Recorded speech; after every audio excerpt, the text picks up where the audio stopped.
The Late Night Alternative with Ian Lee on Talk Radio. We have ways of making you talk.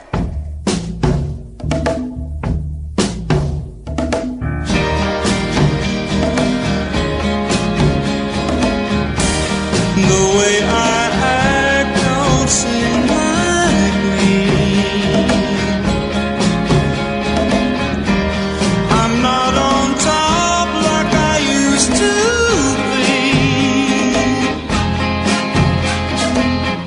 I give in when I know I should be strong. I still give in even though I know it's wrong. Know it's wrong. I guess I'm dumb, but I don't care.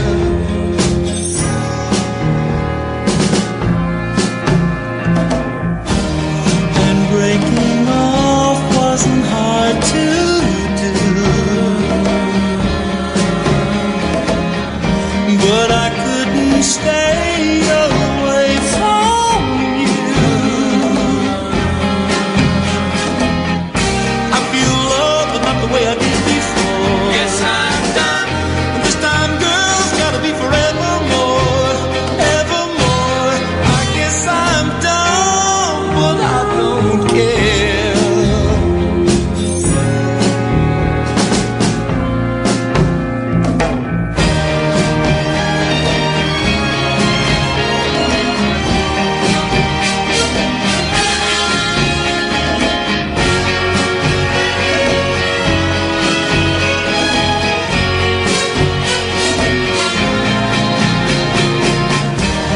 And baby, since we've been apart, yes, I'm done.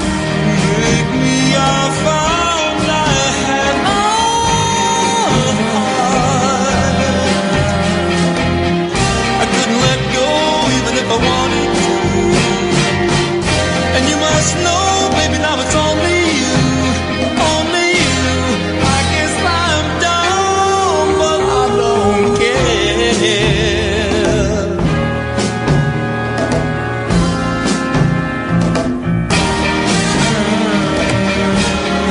Guess I'm dumb. I guess I'm dumb. Guess I'm dumb. Guess I'm dumb. Guess I'm dumb. That's, isn't it though? Guess I'm dumb. That's pretty near. Guess I'm dumb. Pretty near perfect for a pop song. That was written by Brian Wilson as a gift to Glen Campbell. It was written around the same time as Pet Sounds. Could have been on Pet Sounds. He tossed that off and gave it to Glen Campbell to say thank you, Glenn, for standing in as the bass player and the falsetto voice for 6 months after Brian Wilson had a breakdown and couldn't go on tour anymore. And Glen Campbell was a Beach Boy for 6 months. And the boys said to him, Glenn, do you want to be a Beach Boy full time? He said, well, you know, I'm going to go off and try and have a career on my own. I love Glen Campbell, and I tell you what we're going to do tonight. We've got a guest coming up in about 2 seconds. Ian, stay there. I'm going to come to you in a second, I promise. We're going to play out, a bit later on, the part one of the interview that I did with Chaz Hodges from Chaz and Dave. We're going to play part one of that a bit later. We'll play part two tomorrow. We'll play some Glen Campbell songs. And I'll tell you what we'll do as well. We'll play out an interview I did with Glen Campbell. God, how long ago was it? I'm going to say 7 or 8 years ago. I don't really remember, but we'll play out an interview. It was a different radio station. I don't think they'll mind. Don't tell them though. We'll play that out later on because my love for Glen Campbell is just, you know, I was a weird kid at school, man. I was a weird kid at school. You know, when everybody was into, I don't know what the pop scene was then, but people, you know, I knew were into the Fall and were into the Pogues and stuff. I was digging the Monkees and Glen Campbell, and very proud of it. And Glenn passed away today. It's a blessing in many ways because he was very, very ill. But it doesn't stop it being sad. It does not stop it being sad. 0344 499 1000. Lots of new listeners after last night's show. Thank you indeed. This is the Late Night Alternative on Talk Radio. Good evening. My name's Ian Lee. It's not always as heavy like it was yesterday, just so you know. Just so's you know. And also, that gentleman, Leo Hanlon, has asked to come on tonight, and I've told him to jog on. Thoroughly unpleasant gentleman. Now, you can call in 0344 499 1000, but we have got a guest as well. I want to speak to you. Do you remember a few days ago, maybe it was last week, but maybe Thursday or Friday, I found this story, and it was hidden away. I think it was in the Star, and it was only a few paragraphs, and it was about an acrobat, an amateur acrobat. There's a phrase you don't hear too often. And he had built a giant. I say giant. I don't know what the standard size is for a trapeze, so maybe it was a small one. He built a trapeze rig in his back garden, and according to the newspapers, his neighbours weren't very happy with him. Well, that amateur acrobat was Ian Chodera, and Ian joins me now. Good evening, Ian. Hello, Ian. Hey, mate. Having me on. Thank you so much for. I was intrigued by your story. An amateur acrobat. That sounds dangerous. Well, I started learning trapeze at circus school as a part-time student. So okay. It's becoming a common thing to do. It's not as uncommon as you might think. Is it really? What, as like a hobby? So people might go off and race cars, or you go off and trapeze? That's right, yes, I do. I think you're based in London, aren't you? Yes. So if you go and visit Regent's Park, tucked away at the back near the zoo, you'll find a trapeze rig there, which is open to the public. Is there really? I'd never noticed that. Oh. When you say, hang on, sorry, when you say open to the public, what, it's like a skateboard ramp, anyone can just rock up and have a go? You have to book beforehand. Right, okay. So that they control the number of people who are doing it at a particular time. But yes, anybody can have a go. We're finding out about this whole subculture. If I remember correctly, Ian, are you 55? I am, yeah. And how long have you been doing this for? I started in my mid-40s, well, about 46, 47. Why? It's, of all these hobbies, were you particularly active gentleman before then, or what was it? Not really. I was becoming a bit of a couch potato. Yep. And I was a single dad, and I was starting to worry about my daughter, who was spending, I thought, too much time in her room. Yeah. Just looking at a computer. And so my girlfriend at the time spotted this trapeze course and said, well, why don't you go and do that with Katie? Yeah. And so we sort of signed up. Yeah. That's sort of putting it into a bit of a nutshell. Yeah, no, of course. And your daughter was like, yeah, all right, Dad, yeah, let's go and do trapeze. No, she was a bit more hesitant than that. But the long and short of it was we did it for a few weeks. Yeah. And Katie decided that she didn't like doing it anymore. Yeah. It was too hard. But I'd sort of got the bug, so I carried on. You're speaking to someone, Ian. I'm going to stand up here for couch. Well, I'm going to sit down for couch potatoes, because I think us lazy blokes, I think we get a hard time, partly because of people like you. And there's nothing wrong with being lazy. I'm also in my mid-40s, and I'm also, here's the thing, I am terrified of heights. What was it like the first time you got up there?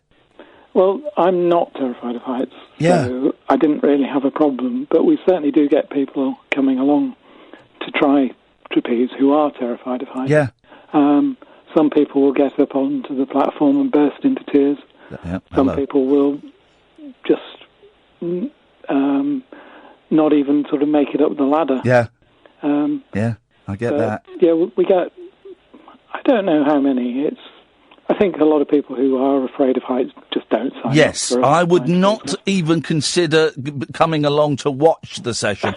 And okay, so you've been doing it for around about 10 years, thereabouts. How good are you now? Can you do that thing where you hang on the trapeze with your legs and then catch a lady? Yes, I can do that. Can you? I'm sorry, I've got childish glee, because although I'm terrified of heights, I do enjoy I've got two young lads who are 7 and 5, and last year we went to a circus for the first time, and they loved it. I get very tense watching acrobatics because I'm just terrified something is going to go wrong. What was it like the first time you did that thing, hanging upside down by your legs and catching a lady? Well, because I'd done so much training by the time that happened. Yeah. It was a relief, really, that it happened. But she was going to be perfectly safe because she was in safety lines. Yeah. There was a net underneath, and I'd done enough of hanging off a trapeze bar with somebody underneath me in a static situation. Yeah. In a static situation on a low bar, just a few inches off the ground, to know that I was going to be able to do it. And Ian, can I just say, I know you were due for yesterday's show, and thank you so much for being so gracious in us moving you around. It was an odd show, but what a joy after the interview yesterday to have someone who's answering the questions. It really makes a difference. It makes for a much friendlier environment, I tell you. Well, they're easy questions to answer. You wait, Ian. I love it. You wait. I'm getting to the tough ones. I'm going to go all Paxman on you. Tell us about the rig in the back garden. That's what the story was, wasn't it? That your neighbours were upset about a big rig you built. I haven't actually built it yet. I've only just put in a planning application for it. Okay. So, yes, and it's creating a bit of local tension. Before I put my planning application in, I did invite all my neighbours around to talk about it, and I modified my application in the light of what they said, but clearly what they really wanted was no rig at all. How big's it going to be?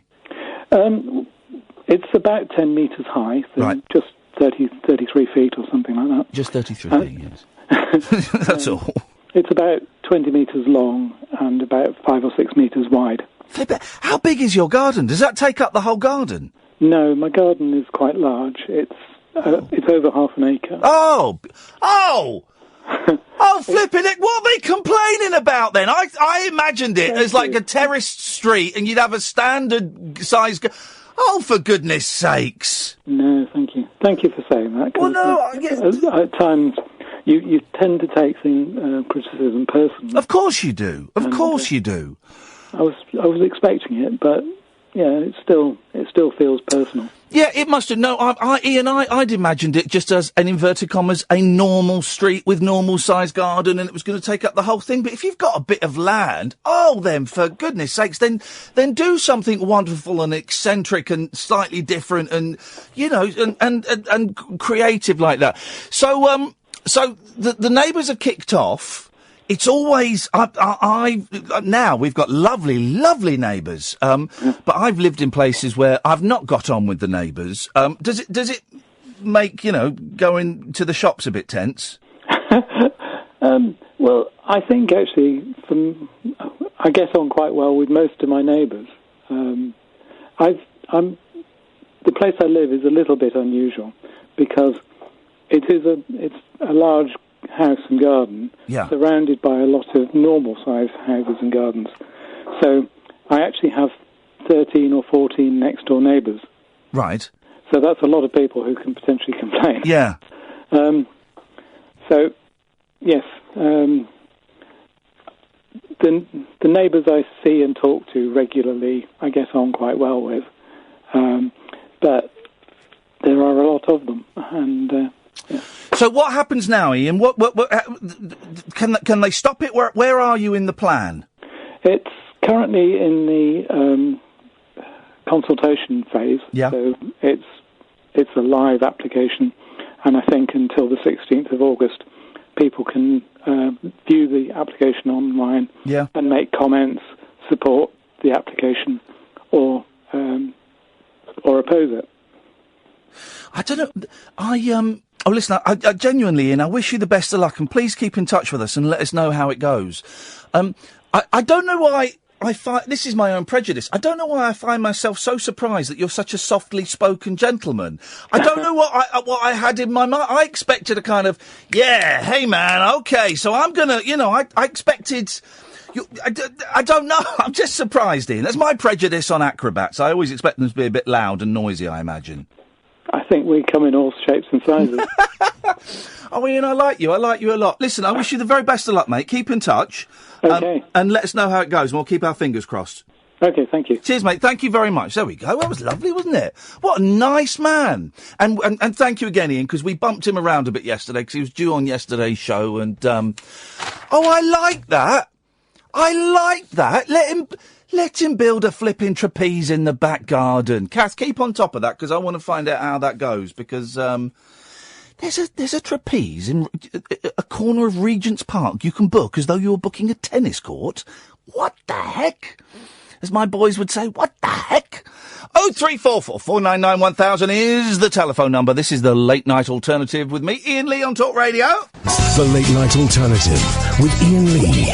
Unfiltered Night Talk with the original king of unconventional conversation on Talk Radio. We have ways of making you talk. I enjoyed that a lot, thank you. 0344 499 1000 is the telephone number. If you want to give us a call, you'd be very, very welcome to. It's a strange show tonight. I'm feeling down, right? I'm feeling down because of Glen Campbell dying, because genuinely, I love Glen Campbell, right? I'm also feeling a bit down because I think we're going to go to nuclear war. I think we're going to nuclear war.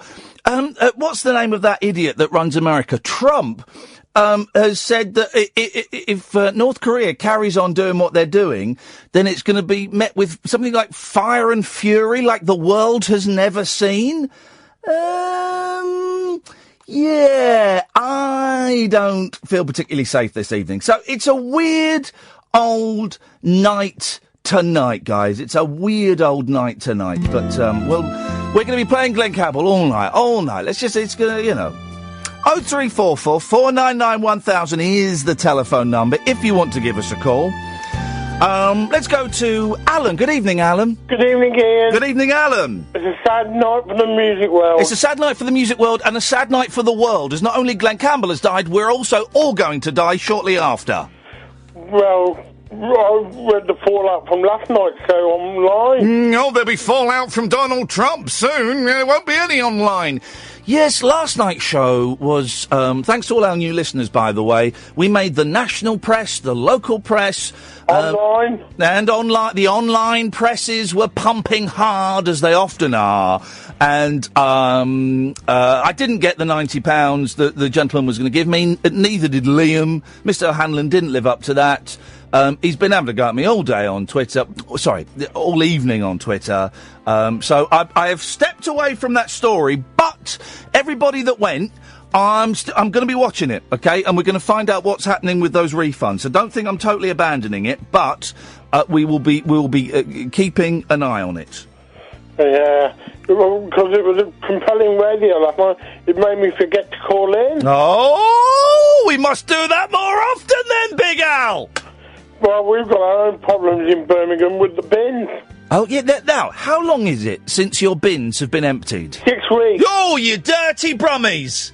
You dirty brummies! Stinky Birmingham! Well, yeah, so the council, there's a toss-up between the council and the bin men. Rats! Well, that could be a problem. No, I was calling the council rats! No, but I thought the bubonic plague might be coming back. The bubonic plague could be alive and well in Birmingham. 6 weeks, that has got to be a stinky old town.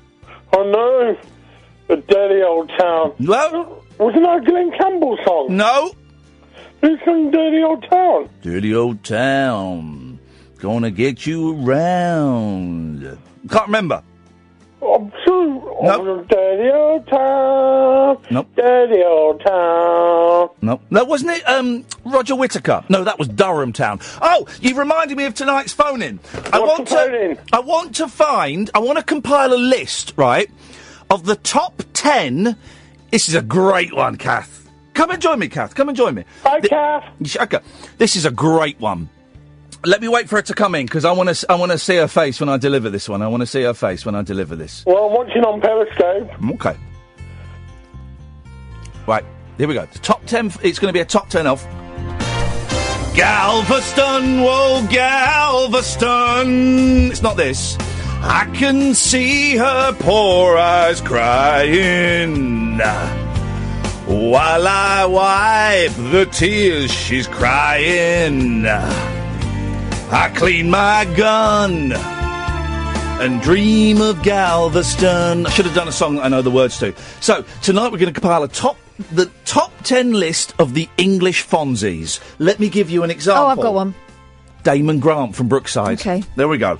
David Essex. No. Yes. No. Yes. No. Yes. Caddick. I'm something. English Fonzie, it'll have to be Damon Hill. No.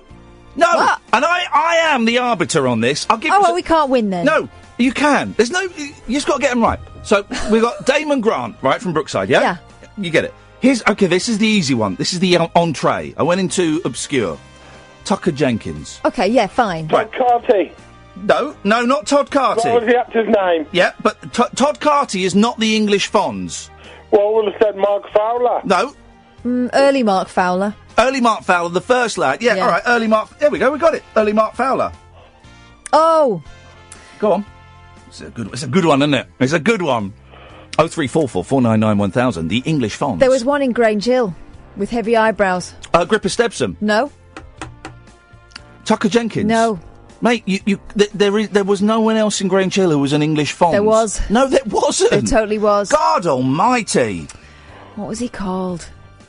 Oh, Gruey. Gruey. No, you've not got this. You've not got this. And this isn't going to be one of those ones, people can phone in and vote. No, I am judge, jury, and executioner. Continue the Am I being executed with insanity? Continue the execution. Finish her. Good evening, Mark. Hello, mate. Can I have an English Fonzie? Oh, an English Fonzie. Well, exactly. Wow. Exactly. There we go. Joey from Bread. Thank you. Whoever texted that in. Oh, yes, Joey from Bread. There we go, Wow. You see. You get it. You've got it. Joey from Bread. It's a good one, that, isn't it? I think of him. That's a great one. Loved his mum. He loved his mum. Greetings.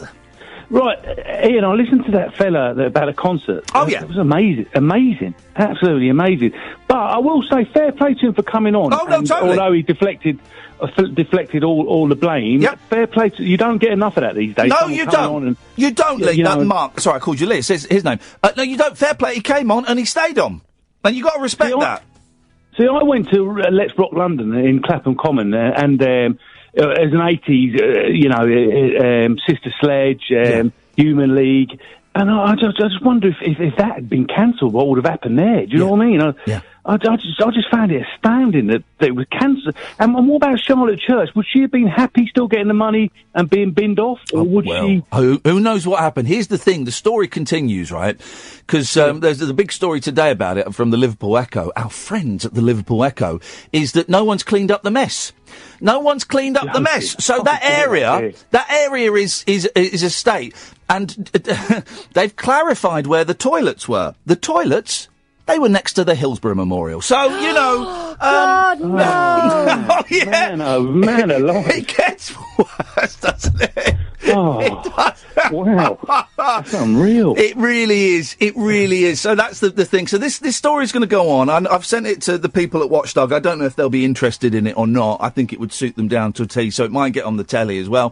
Who knows? But, he never paid the other lad, Liam, the other 90 quid. He said he would. So... And he didn't weigh him in, no? No. He's, and we had a little bit of a spat last night on Twitter. He gave out my personal email address, which I thought was a little bit below the belt. And so I've stepped back, but I'm watching. I'm watching from afar, and we'll see how it unfolds. Just one more thing, Ian. Yeah, you asked the other night for something to watch on Netflix. Yes, I did. One word, my friend, Ozark. Everyone keeps saying this. This is the guy that's from Teen Wolf 2, Jason Bateman. Yeah, Jason Bateman. Great actor. Isn't he just? And Laura Linney plays his wife. Okay. And honest to God, it's the new Breaking Bad. Okay, I'm going to have some of that. Thank you. But for those in the know, I'm going to speak in a code now. The first 2 episodes of season 3 of Rick and Morty are on Netflix, and that's what I was watching earlier on and laughing like a drain to. Have you seen Rick and Morty, Mark? I haven't, mate. No, Rick and Morty. No, It's no. a filthy cartoon, and it is. It's absolute filth, and it's gross, and it's hilarious. I love it. Right, I'm on Netflix, mate. As soon as I get off this. Thank you. Well, no, hang on. Keep listening to the Mark. He's gone. What a muppet. Don't go and no. 0344 499 1000. We've got an anonymous texter who says Jacko from Brushstrokes. No. But then Kira says Terry McCann from Minder. Yeah, the Minder. Definitely. The Minder. We'll just put the Minder because we all know who we're talking about. The English Fonz. So far we've got Damon Grant from Brookside, Tucker Jenkins, early Mark Fowler, Joey from Bread and the Minder. 0344 499 1000. Whatever you say probably won't I know, it's not going to go. No, what, Paul Nicholas and Just Good Friends. Oh, let's go to a break. Oh, flipping it. The Late Night Alternative with Ian Lee on Talk Radio. We'll get you talking. 0344 499 1000 is the telephone number. Strange old show tonight. We're going to play out about half an hour. We'll play the part one of the interview with Chaz Hodges from Chaz and Dave. And it is absolutely delightful, isn't it? What a nice man. So lovely. And then what we'll do a bit later on, we'll play an interview I did with Glen Campbell. I think, oh, God, I'm mad. 8 years ago, I'm going to say, when he was doing his last tour. It's a really nice interview. And he was just on the turn with the Alzheimer's. Just on the turn, and you'll hear him. And I mentioned this last week. What's lovely is there's a few questions, and I went in soft, because I didn't want to throw him, but I asked him a couple of easy questions he didn't know the answer to. How did you meet Jimmy Webb, who wrote, some of the biggest hits that man ever had? And, although this song was written by Alan Toussaint. This is a great one. You know this one? Are you about to murder it? You! It's too soon. Southern Nights. Have you ever wondered Southern Nights? Free as the breeze, not to mention the trees, whispering tunes that you know and love so. Old man, he and his dog that walk the old land. I won't sing the whole thing. No, I don't know it, and neither do you.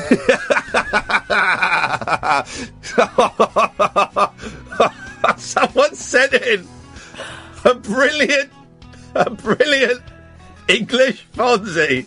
Go on. Whoever's doing this, your number ends 646. Put your name on, because these are all gold. Or ring up and claim it, because it looks like you're better at this game than me.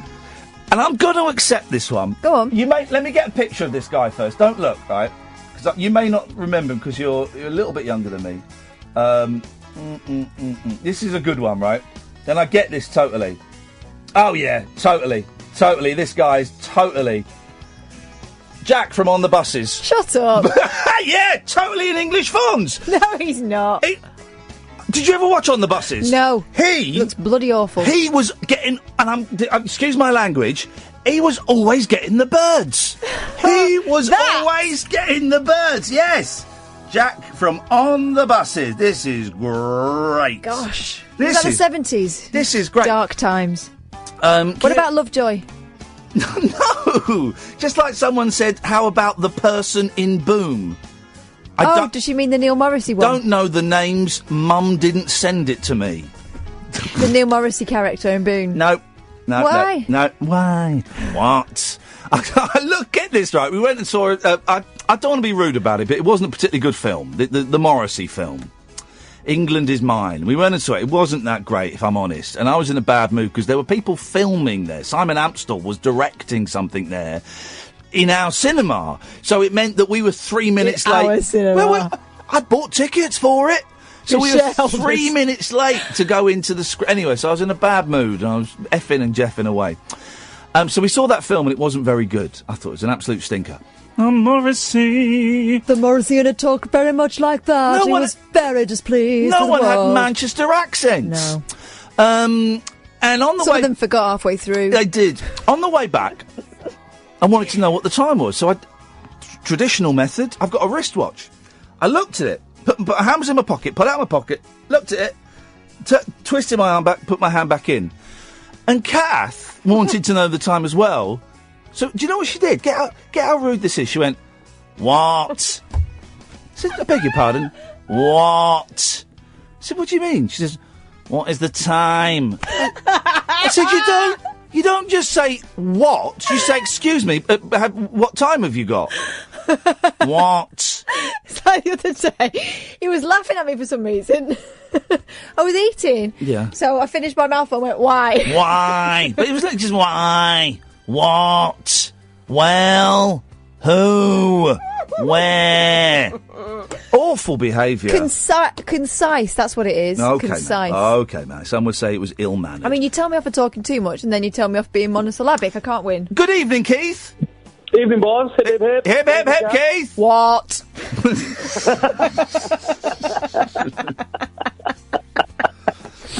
Oh, you two are flirting. Suddenly, I've just felt a sexual tension in the room.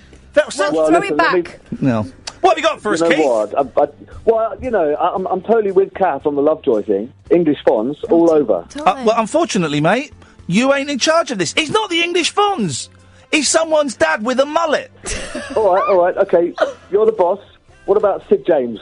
Oh, for goodness sakes, Keith, you're normally quite on the ball with your funny trombone sort of thing and your meat stuff, rubbing your ribs and all that. This has got to be one of the worst calls I've ever taken. Why? This, honestly, Keith, after last night's show, I didn't think I could meet anyone more obnoxious. But speaking to you, Keith...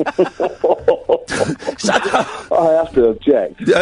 Objection sustained. That was a low blow. Objection sustained. Sustained. Okay. So, sorry, Keith. I'm supposed to be going to Birmingham this weekend. It stinks, mate. Cooking up there. I'm supposed to be rubbing my ribs up in Birmingham, but it doesn't sound hygienic. Don't go. You'll have to wipe your feet when you come out. Yeah. It's going to be pretty dirty up there. 6 weeks they've not had their bins collected. That's disgusting. That is going to be Birmingham. Birmingham.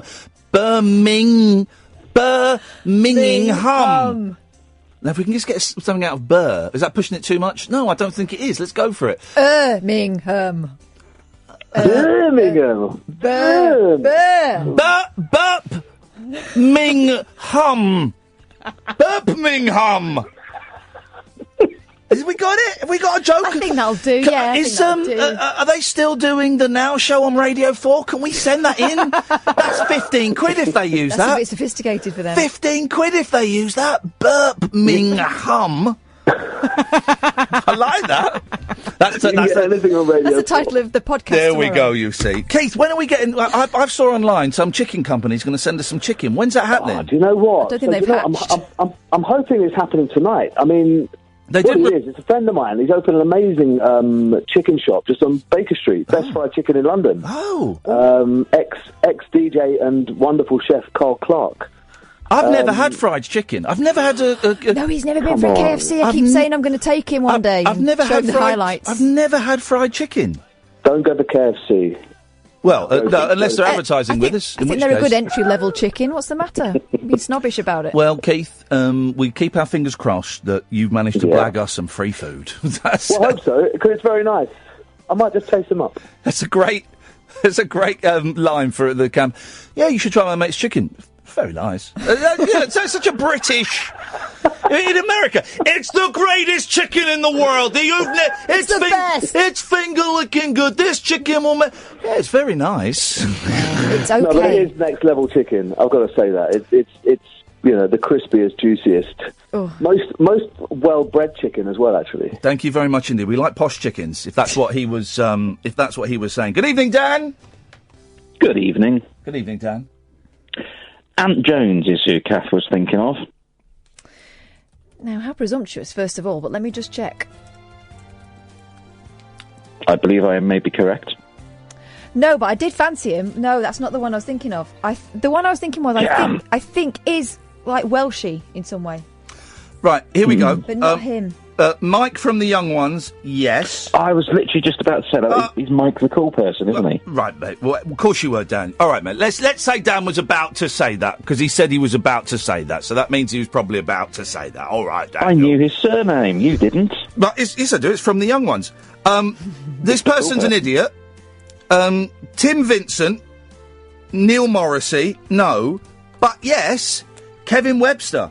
Oh no, mud sticks. Mud sticks, Definitely Webster. not. Yes, I'm the judge here. I know you're the judge, but there needs to be a jury. Matt says Private Walker from Dad's Army. No. And Anonymous says Mr. Lucas from Are You Being Served? Are you being serious? I don't think so. I don't think so. Oh, I've got another English Fonz. You'll know this, Dan. Grange Hill, the cool teacher that went on to be a murderer in Coronation Street. I know who you mean. Oh, not Scruffy McGuffey, obviously, but he was. Oh balls! 0344 499 1000. Who was this? Is people who are tuning in because they heard yesterday's show. Going, this is really hard-hitting news consumer show. Now I'm trying to get people to phone in naming the sexy teacher from Grange Hill. I mean, it really is. Dan, thank you very much indeed. 0344 499 1000. The late night alternative on Talk Radio. The Late Night Alternative with Ian Lee. Unfiltered Night Talk with the original king of unconventional conversation on Talk Radio. We have ways of making you talk. By the way, this is the most texts I've ever had. So Talk Radio is 87222, started with the word talk, 25 pence plus your standard. Blah, blah, blah. So Talk Radio is making a fortune out of this show tonight. At last, we're making some money. Catherine, you had another English Fonz for me to turn down. Yeah. Alvin Stardust. No. Oh. Because he tried too hard. Oh, so you won't want Shaky then? No, God, no. What are you talking about? Cayman? Oh, for crying out loud. They're try-hards. Let's go to Joe. Good evening, Joe. Hey, hello, Ian. Long time no chat. Hello, Joe. That's a very chucklesome voice you've got there, buddy. In it. Are you being tickled? Yeah, sort of. Oh. Sort of. It's been like 24 hours worth of it. Oh. 24 hours worth of tickling? Yeah, Ian. Yes, mate. Your English Fonz, the first one that you said... Yep, Damon Grant. Was good, right? Yep. All the ones in between... Yep. Are pretty naff. Right, I'm going to trump you with this one. You're going to kick yourself for not getting this one. I'm looking forward to it, Joe. The guy from Auf Wiedersehen, Pet. Him with the band. You know the guy. He died of heroin, didn't he? You know the guy. Yeah, in Auf Wiedersehen, the building program from the 80s. Oh no! Everyone's sitting at home thinking, yeah, I know, he's got it, and you don't know that program. Oh no.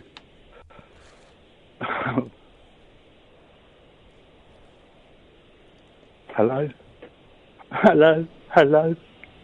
Oh, sometimes you feel like you're just talking to yourself. I'll put some music on.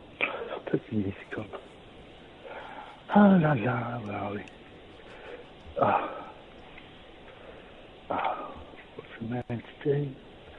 what's a man to do?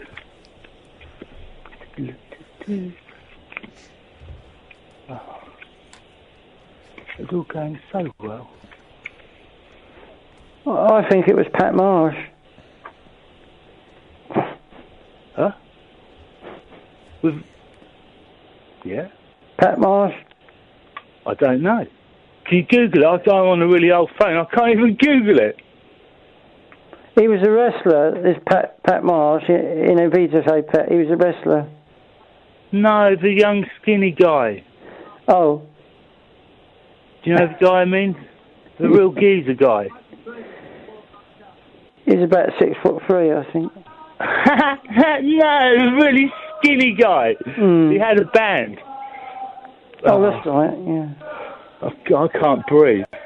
I've got no internet. I've got no internet for the last 4 days. I've got no Vicks Micro Mist. Because I've got really cold feet as well, man. I shouldn't be dark. I can't reply to my friends on Facebook. Oh. I'm so sad. Well, no, Facebook. Facebook! If Sam Miller... Facebook! Sam Weller, if Sam Weller's listening, sorry I can't reply to your replies. But Facebook should be for everyone that missed the internet revolution. What was your first email address? Account? My email address? No, you know, the server, the Hotmail, Gmail bit. What was your first one? Mine's Hotmail. Right. Nigel Reader, Hotmail. Right, yeah, that's a really old one, isn't it, Hotmail? .co.uk. Yeah, classic, innit? Classic. Oh, wow, that was a surprise. Cool, good lad. How come Good we're lad. talking together? Are we on the radio? Don't know, don't care. You know what Ian's I like. think he's gone off and left us. Has he gone for a pee? Do you like the Clash? We've got a Clash bootleg here. No, I'm sorry to hear about Glen Campbell. Wasn't it terrible? Well, isn't it just? He was a fantastic singer and entertainer, and I just heard he died today. Well, dig out a tune. You got any music by him? I like that one. Like a rhinestone cowboy. Cool, yeah, excellent. Like a yeah, man, is that him? Cool. Way to go. Sing along. Cool. Yeah. Ian, put that number on, Ian. We want you to put that number on in tribute to Glen Campbell tonight. Please, Ian, put that number on. Ian, mate. I ain't spoken to him for 10 years, man. He used to be on that. He used to be on LBC. What me? No, Ian. Oh, Ian. Yeah. Yeah, man. I used to be on the James Wales show. Did you? But Ian's class, isn't he? And Mike Dickens' show. Good old Mike Dickens was good. Right. But Ian used to really rip into this geezer, a chat host called David Prever, and I'd never heard him. And now that geezer is on the late night, the graveyard shift on one of the talk stations, and he's dire. Do you know what I mean? Ian did him right justice when he was like slagging him off non-stop. Mate, he's dire, man, I tell you. Oh, anyway. Oh, God, I can't breathe. You got any Vicks Micro Mist at your place?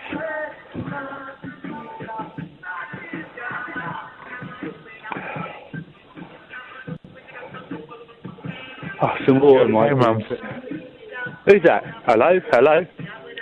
Oh, look, we're having a little freeway. Hello? Hello? Who's that? Paul. Hello, Paul. I'm Joe. Hello, Joe. You alright, man? Yeah, I'm good, thanks. Cool. What are you up to? I am just sitting outside in my garden, smoking a cigarette. Oh, way to go, man. What fag? What brand? I smoke roll-ups and Belief. Good. Filter? Yeah, I do use a filter, yes. Good lad. Mate, listen, mate, what a state. I've run out of matches. I've got no matches. I've got half a dozen defunct clippers. The only way I can get a light now is by putting two together. Mate. Don't you own a trusty Zippo? Pardon? Don't you own a trusty Zippo? No, I misbehave and they're dangerous for us. Because they don't go out, do they? We have a habit of burning our houses down with them. Yeah, man. They're the tumble dryers. Are they? Oh, right. Mate, you can't trust anything, can you? No. Don't ever leave a tumble dryer switched on overnight. Right, but John Liddon, his missus put the laundry on, went to get some groceries and burnt the house down, didn't she, with one of them washing machines? Who was that? John Liddon, Johnny Rotten. Oh, yeah, I heard, that was a story, wasn't it? Mate. But yeah, you can't trust anything, can you? No, you got to switch everything off at night, especially the microwave. Innit? So what's your garden like? Sorry? What's your garden like? Oh, it's nice, yeah. It's we got a nice lawn and a big pine tree in the garden, and I've got a little Japanese garden. And oh, cool. A mini Japanese garden. And what, the gravelly thing? Well, it's got like some Japanese grass. Oh, way to go. Way to go. Cool. Oh, hang on, battery. Hang on. Stay there, hang on. Oh my God, hang on. Plug, hang on. Plug, charger. Oh, quick, chop. I don't think he found that charger in time. Oh. Evening, Nigel. Evening, Ian. Let's just get some of this business out of the way. Paul from ever-decreasing circles? Yes. What? English because he doesn't try. He's so cool. Oh, we're just going on coolness then, not like Junior Ted. Hang on a minute, Nigel. Sorry. Of course we're not just going on Junior Ted. We're going on coolness, the cool vibe. So what's your beef with Essex? He's not. He just doesn't fit it. He's just like a nice. Oh, he's cool. He's a nice gypsy bloke, and I'm not saying that to be offensive. He's talked about he's got gypsy blood. He's just a nice gypsy lad. Is it the neckerchief that makes you go against him? It is. It is actually. So we've got that. Suggs, no. Theophilus P. Wildebeest, no. Ted Bovis from Heidi High, no. Nigel! Yeah, I've got no internet for the last 4 days because my old one broke. All you're missing is the fact we're going to nuclear war. Oh, well, I've been watching the telly, I've heard that. But the thing is, I bought a new one yesterday for £150 and it won't go. A new internet? A new PC, a new laptop. For £150? Yeah, but it's an Asus. Who's it made by? Fisher Price? No, the Asus one. It's second hand, but it's in good nick. It was working in the shop, but when I got it home, when I put my dongle in, it seems to be it's not tuned to the dongle, so I can't get a signal. Where do you put your dongle in? In the side of it. Are you not supposed to put it in the front of it? No, this one is the side one. Is there a slot at the back you can put your dongle in? Have you tried to reach around and put your dongle in the back? No. Try and put your dongle in the back. It doesn't suit everybody, but... No. But I don't think... I'll have to take it back to the shop and off. I'll have to take it back to the shop, I think. Yeah, well, make sure your dongle's clean. Well, it's a lot of money to lose, £150 if it doesn't work. It certainly is. But are you sure it's not your internet? No, because I've got credit on my dongle, so credit left. You put credit on your dongle? You put credit on the dongle like a £5 or £20 or whatever, so it's just cheaper. I'll have 20 quid on my dongle, love. It's cheaper than the contract anyway, because you don't have to spend a lot of money at once. I rang up to talk about Glen Campbell. I'm sorry to hear that he died. Yes. Glen Campbell. Yep. Yep. I mean, what a fantastic singer and songwriter. The songs are amazing, aren't they? Yes. Like a rhinestone cowboy, that sort of thing.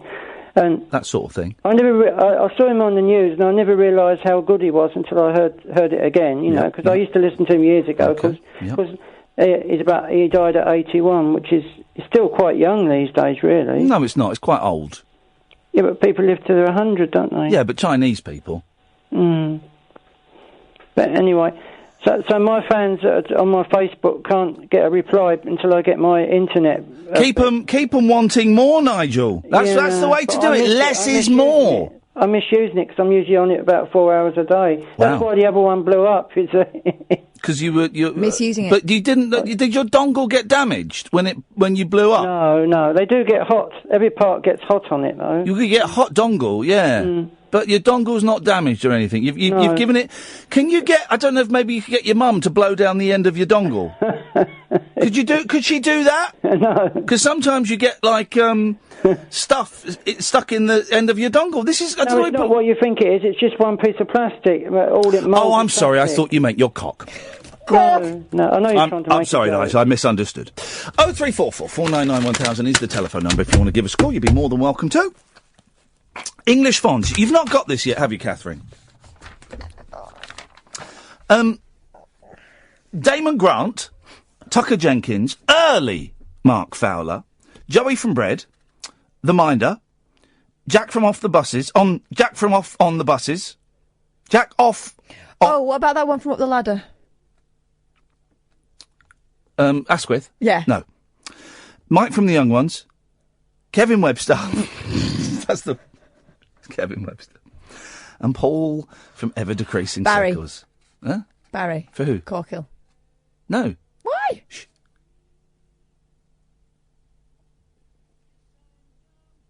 Can you hear singing? No, you need the headphones on. Oh, it's me. It's my computer. You plod. I thought for a second that we were haunted then. I thought the show was haunted. That's what I thought. That's what I thought, but no, it wasn't. Oh no, don't. Not this one. Not this one. I've been walking these streets so long, singing the same old song. I know every crack in the dirty sidewalks of Broadway. Well, hustle's the name of the game, and night skies get washed away by the snow and the rain. There'll be a lot of compromising on the road to my horizon, but I'm gonna be where the lights are shining on me. If you're gonna pull a face, I'm not gonna do it. Good. That's all I had to do. No, not good. Not good. I'm paying tribute to someone who's genuinely one of my heroes. I love Glen Campbell. I met him backstage at the Royal Festival Hall when I was 19. I went to a gig all on my own, and I saw Chris Evans when he was still married to Carol McGiffin, and they had an argument with someone after the concert because he'd been talking all the way through it. And I went backstage and I got a tape recorder and I bootlegged me. You can hear it. I'll play you. I'll tell you what we'll do. When we get back, you will hear the recording, if I can find it, of 19-year-old me nervously meeting Glen Campbell. Good. There's no singing on it. Sing on that and sing on that. Whoa. 0344 499 1000 is the telephone number if you want to give us a call, but actually don't call because we've got some pre-recorded bits coming up. Thank you. Talk Radio. Busy lines. I don't know why that came into my head. So coming up next, I'm going to try and find this clip of 19-year-old me speaking to Glen Campbell, but I don't know I don't know. Then we're going to have Chaz Hodges. I've lost the power to speak, so let's just turn the microphones off and go to the news. Thank you. The Late Night Alternative with Ian Lee on Talk Radio. We have ways of making you talk.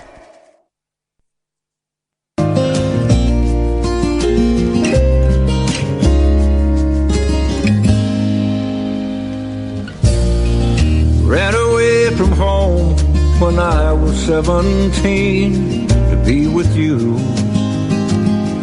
on the California coast,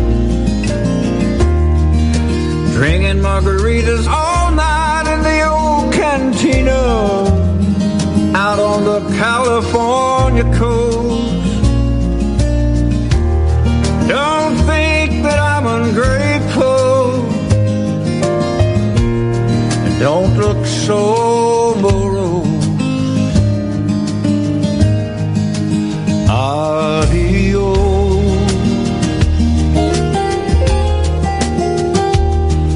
Adios.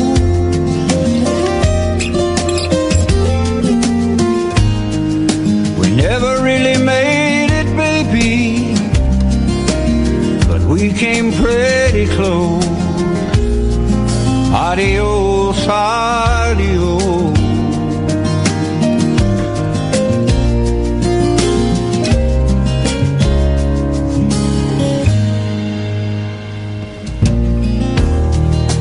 Going up north where the hills are winter green, I gotta leave you on the California coast. Going where the water's clear, the air is cleaner than the California coast. Our dreams of endless summers, they were just too grandiose. Adios.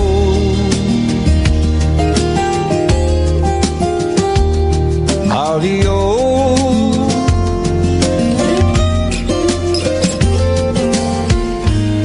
And I'll miss the blood-red sunset, but I'll miss you the most. Adios, adios. Adios, adios. What a nice song. Lovely. Adios.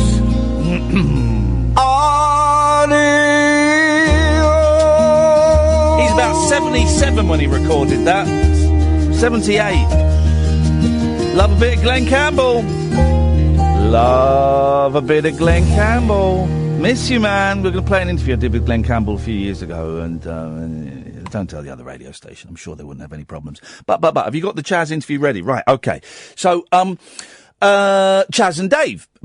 Everyone loves Chaz and Dave. And I've said this before, and I say it in the interview. I don't know if it's in part 1, which you're going to hear now, or part 2 that we'll play tomorrow. But, genuinely, I think that Chaz and Dave, at their best, their songs are as important and as good in terms of summing up Englishness as Ray Davies from the Kinks. I genuinely believe that. Because they just capture that they've got a unique sound. They just capture a certain quality and a real sense of humour in their songs. You know, they don't do comedy songs. Well, they do comedy songs. They do a brilliant one called Bollocks, which is very, very funny. And they do a really good song, which when you read the title, and if you're unaware of their canon, your heart sinks. You think two Cockneys, early 80s, doing a song called Doesn't Anybody Round Here Speak English Anymore? But no, it's a really clever, witty song. They do brilliant wordplay. I just think they're wonderful, right?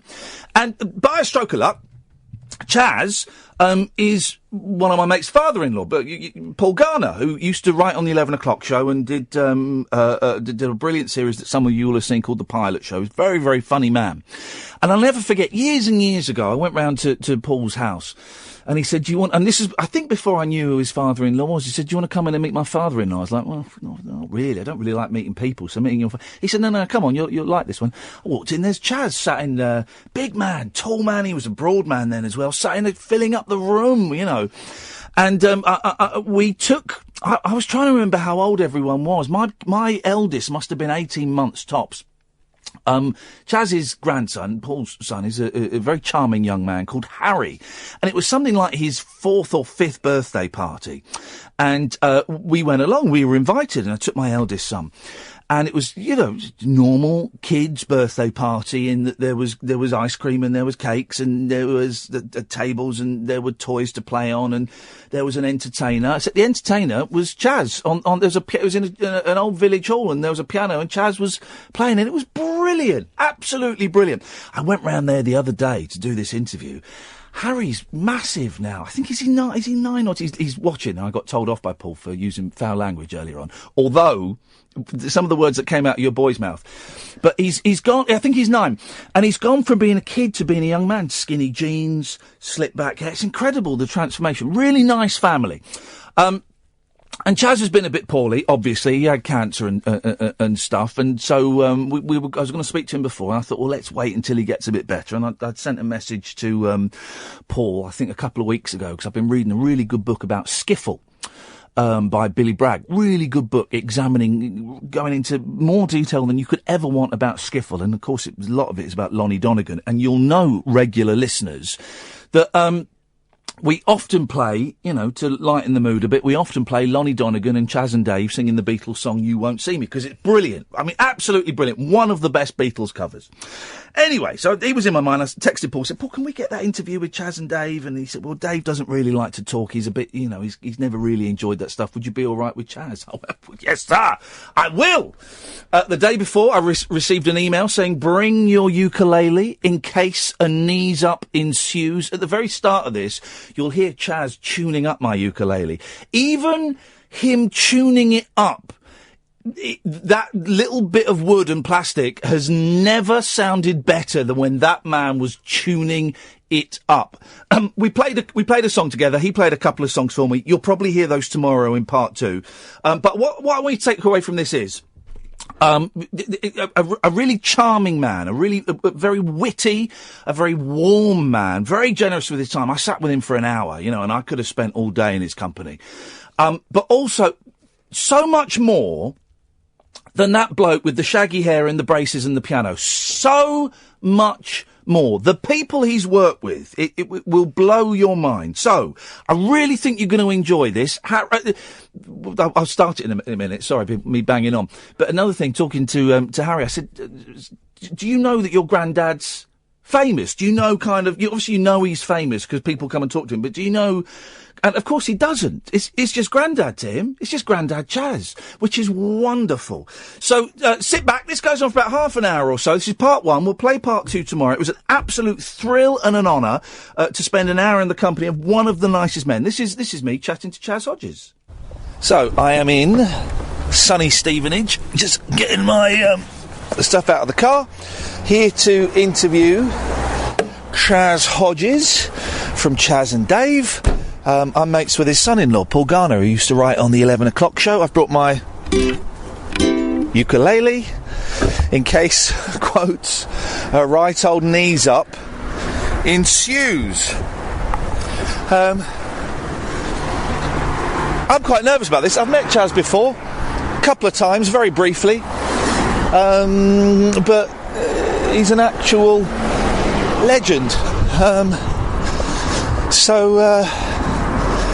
Yeah, let's see how this goes. Now, Paul's had a bit of work done to his house, and I don't quite know how I'm supposed to get in. I think this is it.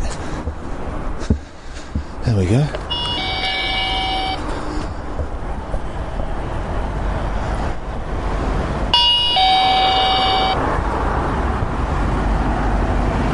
I'm early.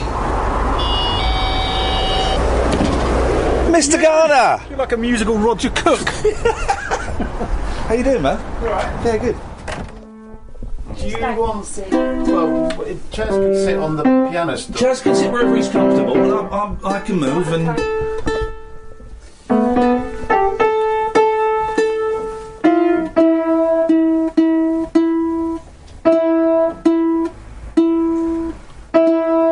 Can record all this sound like a proper muso. Yeah. We're tuning up now. How good is that thing? Is it like a proper surround sound? Oh, I could do it. It's not in stereo at the moment, but you could do it in stereo. You've got 6 tracks. Yeah. You can mix it live. Yeah. Takes any input. It's well worth getting. All the stuff we recorded in New York, we did it. We recorded the Rabbit Hole on this. Wow. How much are they? Is that yours? It's mine. About 320 quid. I think you can say like 2 grand. No, it's not. It's brilliant. To record the Rabbit Hole, we Right, I'll let you get on with it. I feel fine. Now my little dreams have all come true. Oh, Carolina, I have been so lonesome. Now I'm glad I've saved up all my money to come home to my old mum and dad.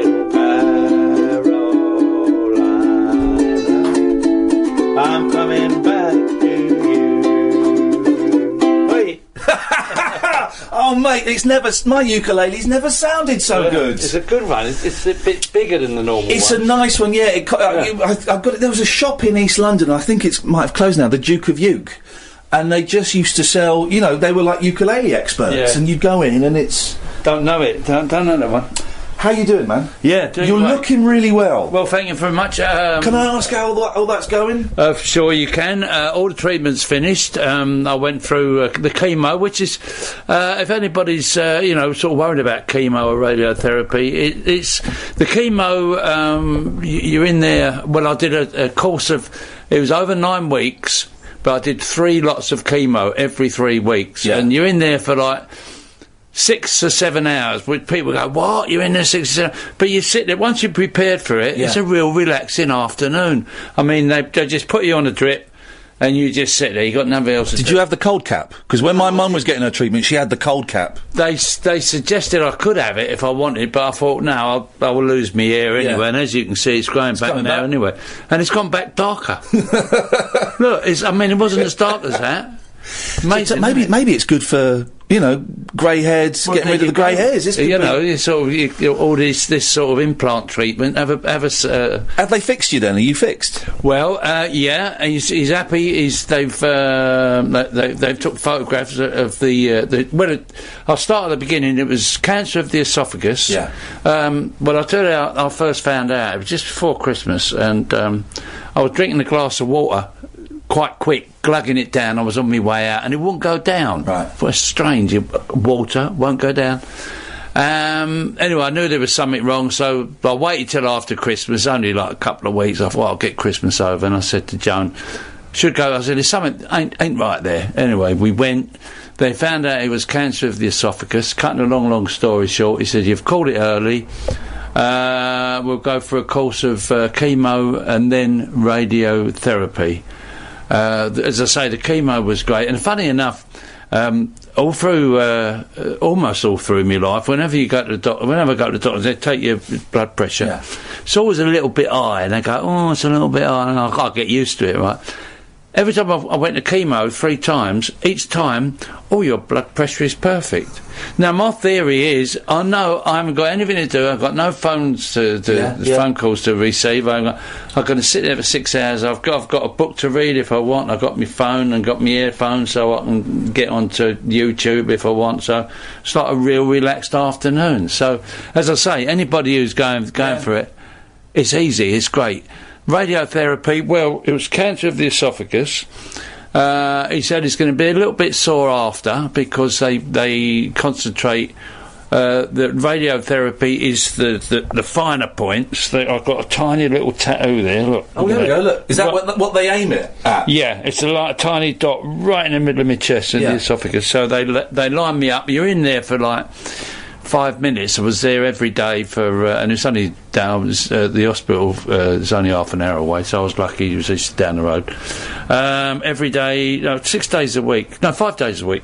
For how many? 3 weeks, I think it was. Might be 4 weeks. Anyway, that was in and out. But he's right, it was a bit sore after, but it's almost not noticeable at all now. And the last one was about a month ago. They're going to do a scan on me in just over a week's time. But I feel great. I can do everything. I can get round the allotments on my bike. I can do a bit of digging. I can play the banjo. I can play the... It's amazing what they can do. My mum had breast cancer. She's not very well anyway. She's got MS. Yeah. And she had the chemotherapy. And they said, we're going to do the chemo so we can shrink the tumour and then we're going to do a mastectomy and get rid of it. Yeah. And they did the chemo, and then there was a bit of argy-bargy because I wanted her to have it in a different hospital. So there was a bit of a delay, and she went into the hospital and they prepped that she stayed there overnight, and I went in the next morning to be with her, and they prepped her and they took her down, and she was off having her final little scan, and she was in there for ages, and the doctor came out and said, we can't find the tumour. We've been given the wrong information. The tumour isn't where it's, so we can't operate on her today. And I kind of kicked off going, well, this is outrageous. He said, she's going to have to go for another scan, find the tumour and come back. She went for another scan and they said, it's gone. It's gone. The chemotherapy has worked and has got rid of it. So it's amazing what they can do, and it's interesting what you say, because you hear the words chemotherapy and you think, oh, Jesus, this is going to be a nightmare. But it's not as bad as people think it is, and it can work. It can get rid of it all. Well, that's what the doctor said to me. They said about you can have a major operation, but he didn't think that was a good idea for me. So I've really. The other advice I can give to anybody is do what the doctor tells you. There's a lot of people that go, I got bored and I discharged myself from hospital. I can never understand that sort of thing. Once you're in hospital, they're the experts. I mean, when I first found out I had it, a lot of people said, I bet you was devastated. Well, I wasn't. Initially, I went, oh, blimey. I went, like, how long have I got then? He went, look, hang on a minute. Let's talk about slow down. We can do this, blah, blah, blah. And it was only for the first half an hour that I thought, but after that I was out of it. I mean, I don't wake up, I didn't ever wake up in the morning with like a black cloud over my head thinking, oh, I've got cancer.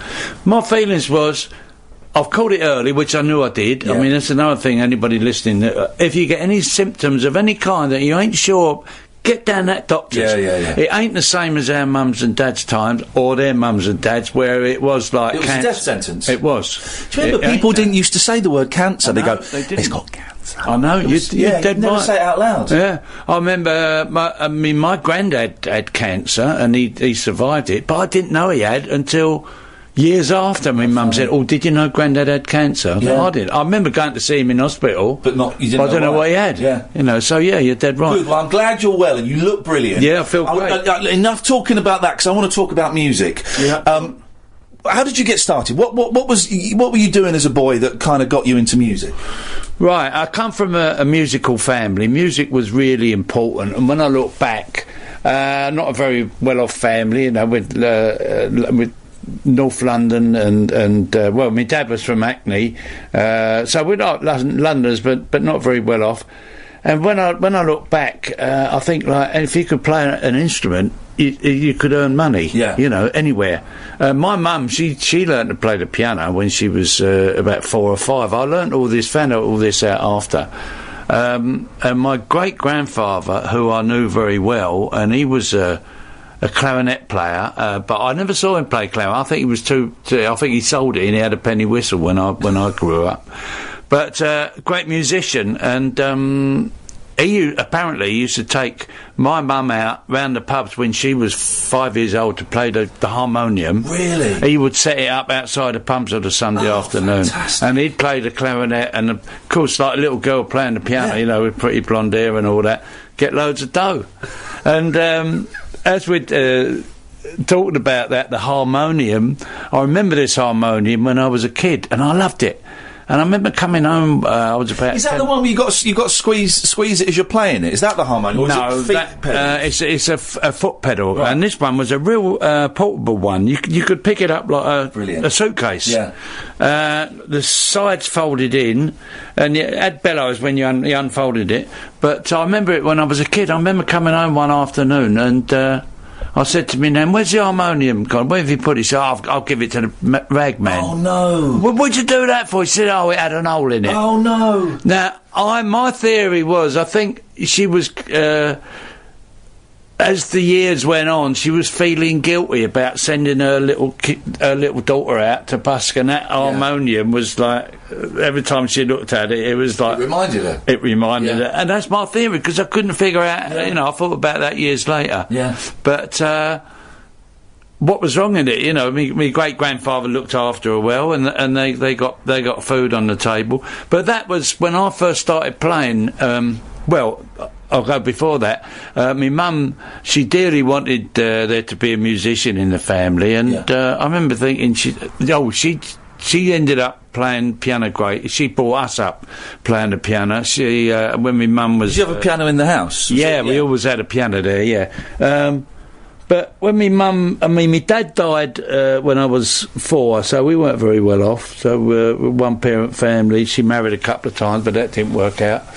But yeah, playing the piano put food on the table. Yeah. I knew when she was playing over weekends. She used to, when I was very young. And where was she playing? Was she going pubs and stuff? Yeah, but the best one that she had, there was a club. It's still there actually in Edmonton called the Edmonton Services Club. She used to play there Friday, Saturday, and Sunday, and with a little band. She was on piano, accordion, and a drummer, and that was a nice little gig for her. And I always knew on Monday. There'd be nice food on the table, a bit of ham and a bit of, like, you know, special food that we didn't get all the week. So it was, piano means so much to me. Not only is it a great instrument to it, but it meant food. Exactly. Yeah. It fed us. And so did she teach you? Or did you just kind of find yourself sitting at the piano as a kid and just working it out yourself? No, I remember her coming home, she was playing the piano up at a pub in Edmonton, and there was a real renowned piano teacher from Edmonton, and I can't think of his name, but he taught Mike Smith of the Dave Clark 5, and I knew Mike pretty well, and he was a really good piano player. Before I started, he was playing piano. I was playing guitar and bass, but he's a really good piano player. I can't think of the bloke's name. Anyway, my mum was playing up the pub one Saturday afternoon. I was about 9 or 10, I suppose. She came home and she went, I got some great news. She said, this piano teacher saw me playing, and he said, I don't know what you're playing, Daisy. He said, but you're a really good piano player. There's nothing wrong. He said, do you read music? He said, no, I'll play by ear. She said, he said, if you've got any kids, I'll teach them for nothing, for free. Wow. And she came home full of it and said, he'll teach you piano for free. And I went, what do I want to learn piano for? I want to play football. I want to go fishing. Yeah. I want to play with the kids out in the street. Yeah. I mean, the kids that I knew that went to piano lessons, you go, we're going to play football later on. You know, nah, I got a piano lesson. Yeah. Oh, well, I know, it's all boring. So I didn't want to know. And I always think of that, you know, but my mum did end up seeing me play the piano many, many years later.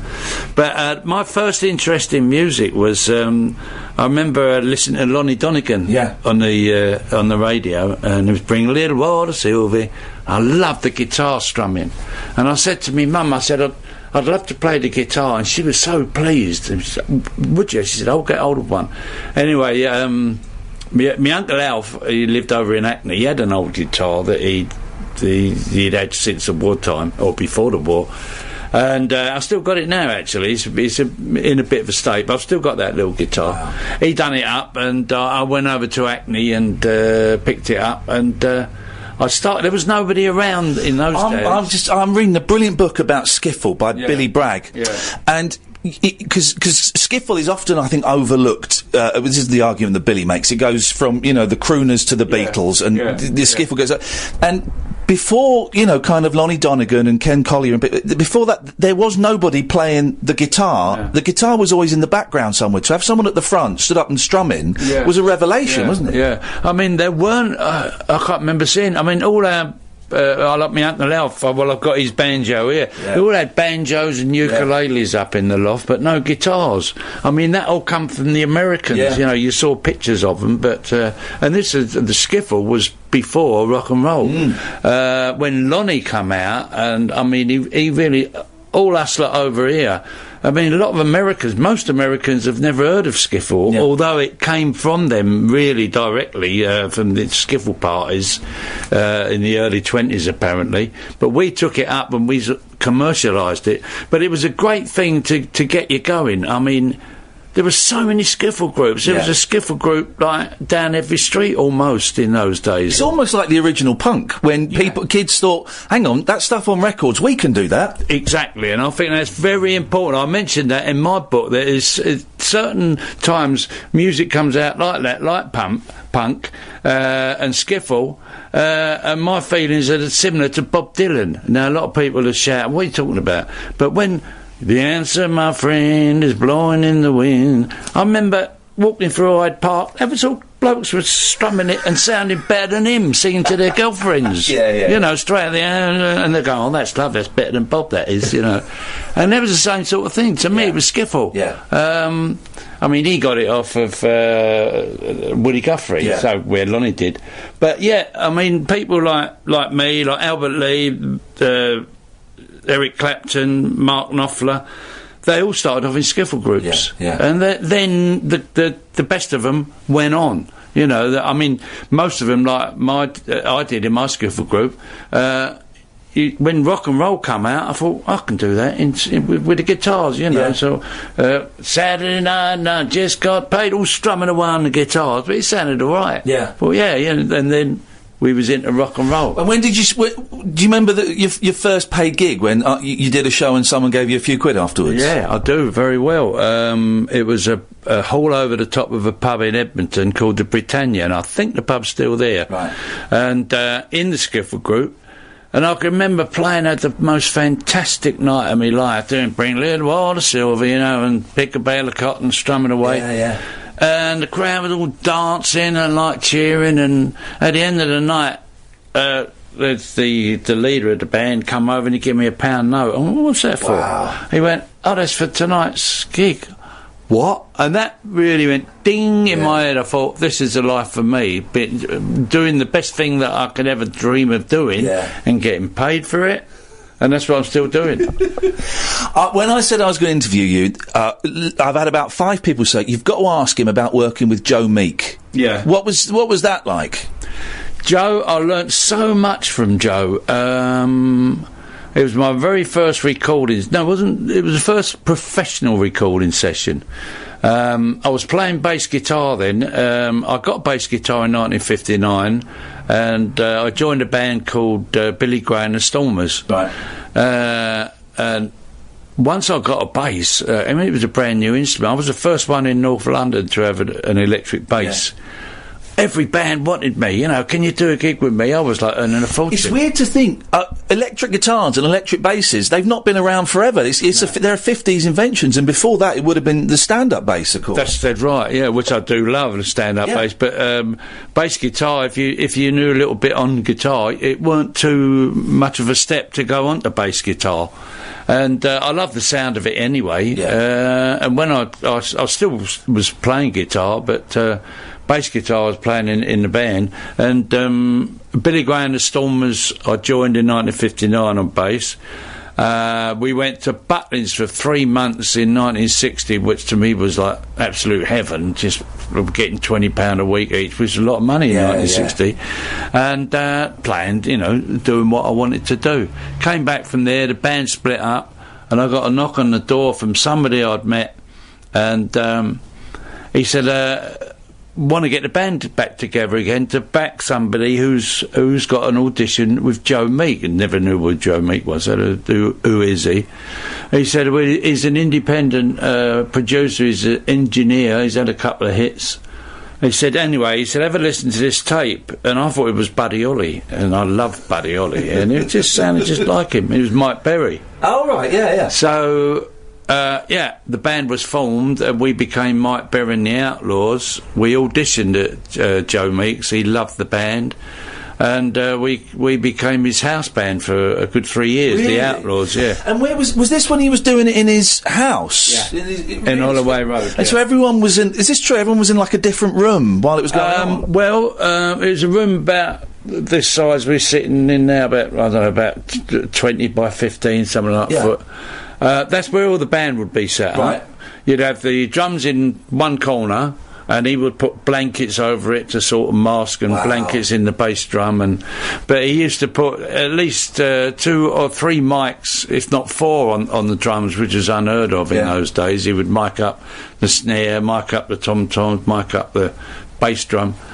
So the drums would be in the corner because that's got the most spill. But we'd all sit in the same room. I would sit by the door to the next room, which would have been the kitchen, where Joe's got his tape recorders. So I would sit there with the door half open. He would plug my bass, he would DI, direct inject my bass. I didn't have to have an amplifier, which would spill onto everybody else's microphones in the studio. So I was listening to my bass through the booth, you know, but audibly, not with headphones. And it worked very well. And some of he did go over the top on some of the recordings, but some of his best ones, the quality was amazing, and some of the things that he did, and his editing ideas, I'd heard the word editing, but I didn't know what it was. I can remember we did an instrumental which didn't do bad with the Outlaws. And it was called Swinging Low. It was like a version of Swing Low, Sweet Chariot, down, down, down, down, down.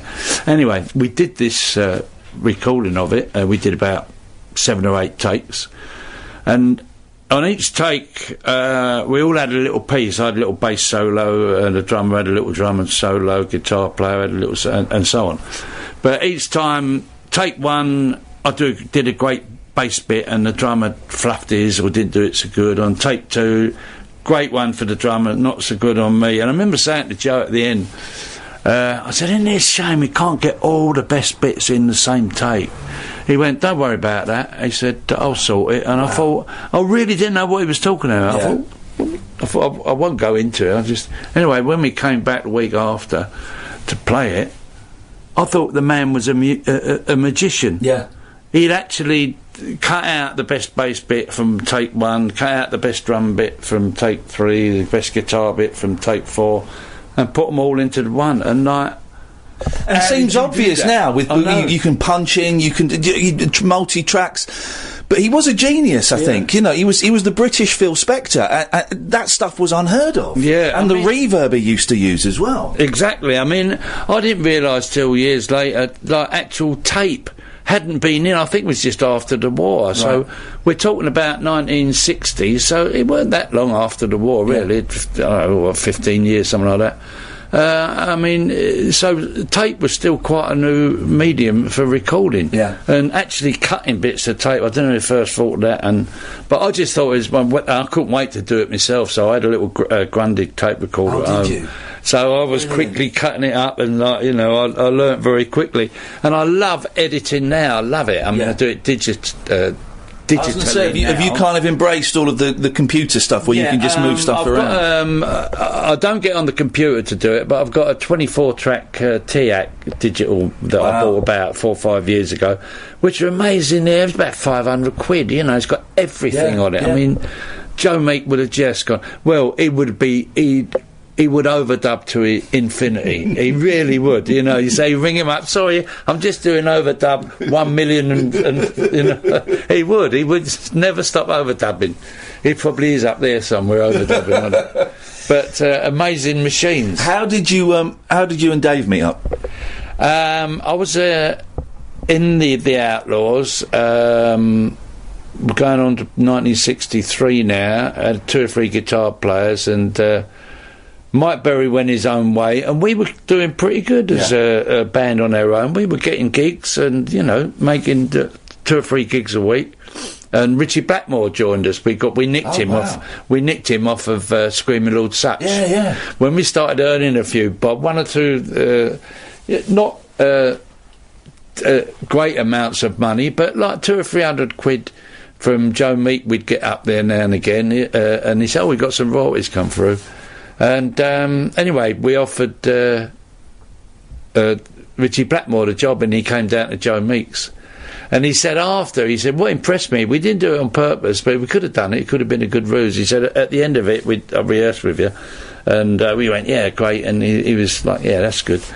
Joe Meek came in. Oh, no, a guitar player came in. He said, we've got some royalties for you, like 100 quid each. And he said, that's what really swayed me. So I like the band. He said, and they're earning money, you know, which is what we all wanted to do. So he joined us, and we were quite a band to be reckoned with for a while. Yeah. And I remember we used to read Melody Maker and NME a lot in those days, and I think it was Ken, the guitar player. He said, there's an advert in the paper. Don Arden said Gene Vincent's coming over, and he needs a backing band, and we love Gene Vincent rock and roll, but they also do your own spot and back Gene Vincent. Great. So we rang up, and Don Arden came down. I remember we rehearsed in a co-op hall in Hornsey, and he came down with his cigar, a bit like Al Capone come through the door. Now, Don Arden is Sharon Osbourne's dad. Right. Is he the fella as well that hung someone out of the window by his feet? Apparently, I've heard this story. I don't doubt it, but I can't verify it because I weren't there at the time. But he was a tough nut. He was a tough nut. He really was. I mean, when we eventually backed Gene Vincent. Wow. And that was absolutely fantastic. Gene, when he could be a bit of a moaner, a little bit depressive, a lot depressive. Yeah. But when he was good, he was fantastic. He was really good. But I remember we've gone on to Don Arden now. I remember Gene Vincent, after we'd been backing him a couple of months, he said, "Chaz," he said, "I'm going to Geneva. Can't take the band. Will you come with me as my musical arranger?" I went, "Yeah." He said, "You get paid good money?"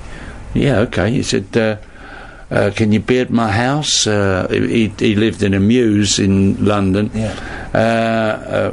He said, "Stay there. We got to leave at 6 o'clock in the morning." I said, "Yeah, okay, yeah, great." Anyway, I went there, stayed there. And I didn't have a suit. I remember, and I was taller than him. He said, "You got to have a suit." I said, "I ain't got a suit. I only got jeans." Try one, and I tried one of his suits on. And I remember it was a bit like Norman Wisdom, a little bit short on the legs and the coat. But I got this. I made it sort of look reasonable. So I got my suit, and I remember we was up all night, like, just jawing and talking. He was talking about I loved it. Talking about his old days on the road in America, And I remember his missus kept coming up and giving him and bollocking him. Said, "Go on, get to bed." I thought, this is Gene Vincent. You can't, you know. Anyway, I remember he woke me up. He woke me up about 6 o'clock in the morning with a bottle of light ale. "Here, Chaz, there's that." No, can I have a cup of tea instead? Anyway, got my stuff ready. Next minute, bang on the door, the loudest bang you've ever heard, and with the loudest voice you've ever heard, because he could shout there, Don Arden, "Gene, come on, we're late, let's go." And come in, and I'm stood there with my case, and Gene Vincent's got up, and he didn't even look at me, Don Arden. He went, "Who's he?" Wow. And Gene said, "Well, I just thought, Don, we got no band, I'll bring chairs and chairs." "Nobody's coming with you. Oh, no. It's all laid on. The band's laid on. Come on, the taxi's waiting. Out." Oh, no. And Gene Vincent just didn't even look at me. Walked out the door. I'm left there in the middle of some muse in London with in a Norman Wisdom suit and a suitcase.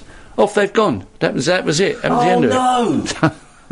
I still ended up back in G, and he said, "I'm sorry, Chaz, I it's done." But that's what Don Arden was like.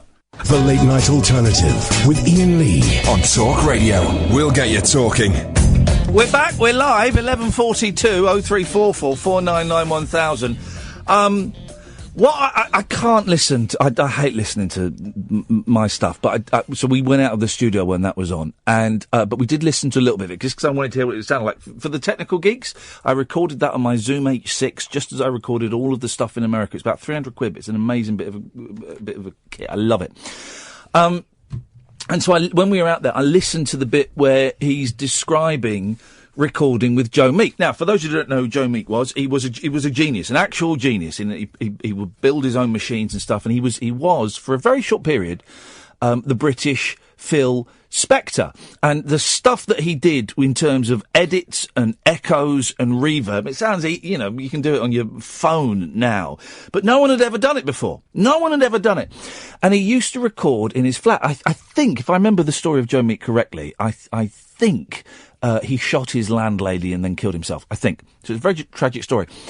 But to hear Chaz describing in such detail what it was like sitting in Joe Meek's flat on the Holloway Road while they were recording some of those early songs, it was that for me alone was worth it. And I hate listening to myself, but I listened to that bit where he's describing the living room, sat down and having the door open so he can hear his bass, and Joe Meek giving him the nod, and just wonderful. Part 2 of that tomorrow. You'll hear about Jerry Lee Lewis. I can't remember what else we talked about, but some brilliant Jerry Lee Lewis stories. We don't even get on to the Beatles. And I've told you the story that was told to me afterwards about Paul McCartney playing him Yellow Submarine for the first time and staring at him. Literally, he said he was about 2 foot away, if that, staring at him. And Jazz said, I didn't know whether I was supposed to laugh or nod along as though this was the greatest thing I'd ever heard. And I also told you the story about him playing piano at Eric Clapton's wedding with Ringo Starr on drums, George Harrison on guitar and Paul McCartney on bass. I mean, honestly, man, that it is a window into history. And so often, with a lot of people that have been around for a while, we think we know them. We think, oh, Margate, Rabbit, if you want to stretch it a bit, I forgot, it's just gone out of my head now. Oh, darling, there ain't no please. Well, brilliant, but I think, oh, yeah, we know him. Not at all. And I've just started Chaz's autobiography, which you can get for pennies on Amazon, right? It's a cracking read. It is a cracking read. What a nice man. Paul, thank you for sorting that out. Wonderful, wonderful family and genuine thrill. And also he's playing at Windsor Theatre soon, and I'm going to take the kids along. I'm going to take the kids along to see Chaz and Dave. Fantastic. People like this, guys, we've got to celebrate them while they're here. This is we've got to tell these people we love them while they're here. If you want to follow him on Twitter, it's Chaz N Hodges, CHASN HODGES. Right, onwards and upwards, dear listener. We're also going to play another little interview a bit later on towards the end of the show, because I love Glen Campbell. Absolutely love him. And really upset that he's died. Also kind of relieved he's died, because he was living a horrible life, in inverted commas, with very severe Alzheimer's. If you've ever seen someone, with Alzheimer's, it's flippin' horrible. And so it is a release. But we'll play an interview I did with Glen Campbell about 7 or 8 years ago, and it's just, he was so, it was so charming, so polite. 0344 499 1000. Let's dive back in very quickly. So we're compiling a list of English Fonzies. So far, these are the English Fonzies, what we have got. Damon Grant, Tucker Jenkins, Mark Fowler, Mark 1, let's just call him Mark 1. Joey from Bread, Minder, Jack from On the Buses, Mike from The Young Ones, Kevin Webster, and Paul from Ever Decreasing Circles. What about Brian Tildesley? No. Oh, why though? Because he was a numpty. He wasn't. He was cool. He was not cool. He was thick as. I tell you who we could have, right? Lots of people have been saying Kirk Samoritz from Dear John. Oh, yeah. No. But we can have... we mentioned this the other week, when Jack Duckworth was meeting a woman through a Lonely Hearts ad, and it turned out to be Vera Duckworth. She was stitching him up. And his pseudonym that he used there, and my sister tweeted it to me last time, and I cannot think what his name was. So if we can find the name of Jack Duckworth's romantic alter ego, he definitely does, because he was cool. Effortlessly cool. Brian Tildesley was a absolute spoon. Vince Sinclair. He's on the list. There we go. Now, is it Vince Sinclair or Saint Clair? S-S-T. Right, so Saint Clair. Yeah. Yeah, okay. Right, there we go. 0344 499 1000 is the telephone number. I've got some good news. We're all going to die in a nuclear war. That's the bad news. Tomorrow we're going to be... I've just had a brilliant idea for something, but I don't think we could do it because of copyright. What? Okay, here's an idea, and then we have to find a way around it. Right. Okay, because I think it's a good idea. Okay. We all watch a film together at the same time, but we provide a director's commentary. So we say, you see the issue would be with copyright, but you would say to the listener, okay, dear listener, first film that comes to my head, we're all going to watch Rocky. Okay, so we've got Rocky 1, the original Rocky, and we're going to press play in 5, 4, 3, 2, 1. Press play. Right. And so everyone at home will be, if they wanted to, they could watch Rocky. If they didn't want to, we would take them on an oral journey through their minds and through the mind of, you know who wrote Rocky? I do. Well, you don't. Otherwise, you'd have said Sylvester Stallone. Yeah. Well, why didn't you say that? Because I was just checking myself. Before wrecking myself. Guys, always check yourself. I'm having a real problem with my flies at the moment. Constantly down. Right. Not in an alley cat sense. Constantly my flies are falling, so I'm constantly having to check myself. But, I don't know how we could do that, but that would be great, wouldn't it? And we just do a director's commentary. We'd have to do it with the sound down. Headphones on. It's going to be tricky. But not impossible. No. Pablo, good evening, Pablo. How do? How do? Hip, hip, hip. Hip, hip, hip, sir. We haven't got time for this. We're at nuclear war. Oh, crikey. Yeah, back down the hatches. By the way, can I just say, when we were outside, right, during that... We got busted looking at Willie's. Yeah, the boss was still here.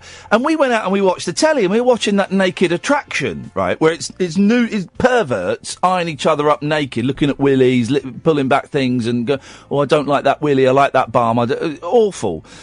But boss, I didn't know the boss was still here. What are you guys doing? We're watching Naked Attraction. Why aren't you on air? It's a pre-record. Why aren't you in the studio monitoring it? Flipping heck. I know, and it was just a bit where the willies were shown as well. So we're doing that. But then I scared Catherine, Pablo, and the thick meatheads, the knuckle draggers. You didn't scare me. I was trying to work out what you were driving at. You yourself, right? I didn't. Because we've got this Naked Attraction on one screen, and on the other screen it's Sky News with the sound down. And they had footage of a missile taken off, and I went, "Oh, flipping heck! Look! Trump's just launched a nuclear missile. He's just hang on, wait for the ticker, because I was pretending it was on the ticker thing. Wait for the ticker thing to come round. He's just launched a nuclear missile, right?" Kath cacked herself. A knuckle dragger from sports came in and went, I was only joking. Oh, idiot. And he walked off dribbling. So you can have fun, guys. Before we all die, you can have fun pretending we're going to die when actually we're going to die. Squeeze that comedy out while you can. We should all watch Threads. No. Threads is awesome. Let's watch Threads so we know what to do if we're unlucky enough to survive a nuclear holocaust. I've never been more terrified by a melting milk bottle. It's the worst film of all time. It is the one bit of hope. Spoiler alert: the one bit of hope, right? It keeps cutting to some government officials or some local officials in their bunker. Right? It keeps cutting to them. You think, oh, they're going to come out and save everyone. Then it cuts to them like a year later, dead because they didn't have enough food and they couldn't get out. It's the bleakest film ever! And I insist everybody watches it to know what to do when the inevitable Armageddon does come. What, to know to die? Yeah. Run towards it. He's right. It's the only hope. He is. Do you know what? He's absolutely right. If they start dropping bombs, I live in Windsor, so I'm a target. If they start dropping nuclear bombs, I am running towards it. Because I don't want to survive. I've seen Threads, the one with Steve Guttenberg, The Road. I've seen all of these post-apocalyptic films. I don't want to survive. Well, that's my concern, because I live in the northeast. Yes. Obviously, there's nothing really target-worthy in my area. Yep. So I'm just going to have to deal with a bunch of Mad Max-style Southerners coming up trying to steal our resources. Oh, Pablo! I'm not having it. Pablo, they're going to steal your resources and they're going to make you their sexual toy. Well, you know, as long as they wear the jackets, the nice thick warm jackets, they'll be all right. Okay. What have you got for us tonight, Pablo? Just in regards to British Fonzies. Yes. I was going to say, I tweeted earlier, but Barrington from Maid Marian. No. What? No, not at all. Well, I'll I don't get this game. I don't get it. The rules are simple. They've got to be effortlessly cool. Well, but surely if you're the arbiter of such things, Ian, then it's automatically flawed. Well, no, because what do you mean it's automatically flawed? It seems really obvious to me. I'm just saying that cool is viewed via the cool eye, and, you know... He's dissing you. He's an idiot. You're an idiot, Pablo. He's gone. He's an idiot. I'm not. I don't have to take that abuse. No, you're too cool. I'm too cool. I'm not. I wouldn't fit on this list. Of course, I wouldn't fit on this list. I'm not stupid. 0344 499. Prince Harry, would he fit on the list? You don't. Are you just being deliberately dumb now? Ed Sheeran. He's a cool guy. I've got some good news. James Blunt. When are they going to introduce more drive-through Greggs near where I live, or a drive-through Greggs near where I live? Never, not where you live. It's too posh. They've been doing it though. I mean, the drive-through Starbucks, it was a dirty, dirty thing, and there's a drive-through Costa on the North Circular that I use. But drive-through Greggs, they've been trialling them. They're going to do more of them, aren't they? That's the plan. Here we go. Morrison's worker Mark Dewhurst weighs the benefit of the store's foot-long sausage roll. Oh, you dirty devils! Look at that. A foot long. Do you know what? I could do that in about a minute. I bet you could. Eat it, yeah? Yeah. Okay. I had one the other day, but not quite that big. The new line... We'll speak to Bill after the news, Sam. Thank you, mate. The new line is the biggest ever sold by a supermarket. Well, what? Well, you know what Tesco's need to do then? They need to do an 18-incher. And then Sainsbury's need to do a 2-footer. And with Premier League football back this weekend... What? What's it got to do with that? The retailer hopes the pastry tipping the scales at more than £1 will fill up even the hungriest fan. You could be romantic, like those two dogs in Lady and the Tramp, with the spaghetti, but you're doing it with a sausage roll. And then you start tonguing each other with that meaty residue. Is that what happened in that film? Yeah. Oh, blimey. They didn't show them having sex. But they showed the puppies. And we all know how dogs have sex. We all know what style they use. Spaghetti. It is serving the snacks freshly baked in store, freshly baked warm, on new trays to take the weight, unlike the usual paper bag. Morrison's pie and pastry expert, Philippa Shaw,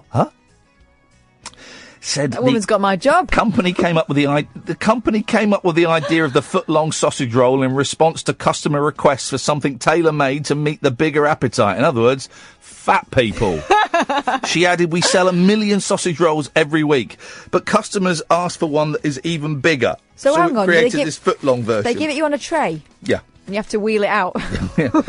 So, well, I've got a suggestion. I'm going to Morrison's tomorrow. Do you want one? I've got a suggestion for Morrison's. Make one even longer. Just make one even longer than that. I don't understand why you're stopping a foot. That seems very, We're coming out of Europe, but you could still do a metre. Yeah, metres. No, metres is European, isn't it? Feet and inches is Yeah, we're British. saying we're coming out of Europe, but you could still have a metric. You still could. Just do a metre of sausage roll, easy. Just drop the roll. That was rude. That was beneath both of us. I apologise. Talk Radio. Good evening, dear listener. Another hour to go. A bit of Glen Campbell coming up later on. You can give us a call, 0344 499 1000. So far we've discussed foot-long sausage rolls and who would be the English Fonz. This is Talk Radio. The Late Night Alternative with Ian Lee on Talk Radio. We have ways of making you talk.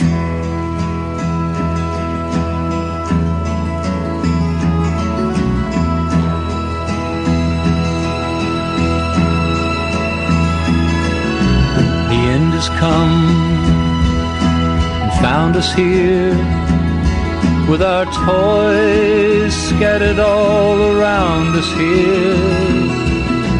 The puzzle that we never found an answer for still ask us, darling, just what all the games were for. And here we stand in a box of sand. The playground, Susie. You're the one who's supposed to know her way around. Where's the playground, Susie? If I don't stay around, if I don't stay around.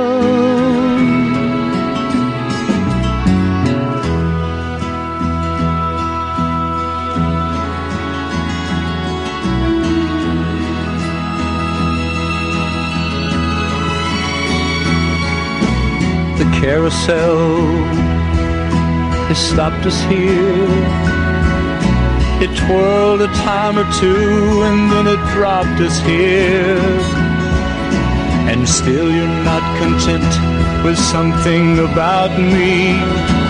But what merry-go-round can you ride without me to take your hand? How would you stand? Susie, if I decide to let you go and play around, where's the playground, Susie, if I don't stay around, if I don't stay around?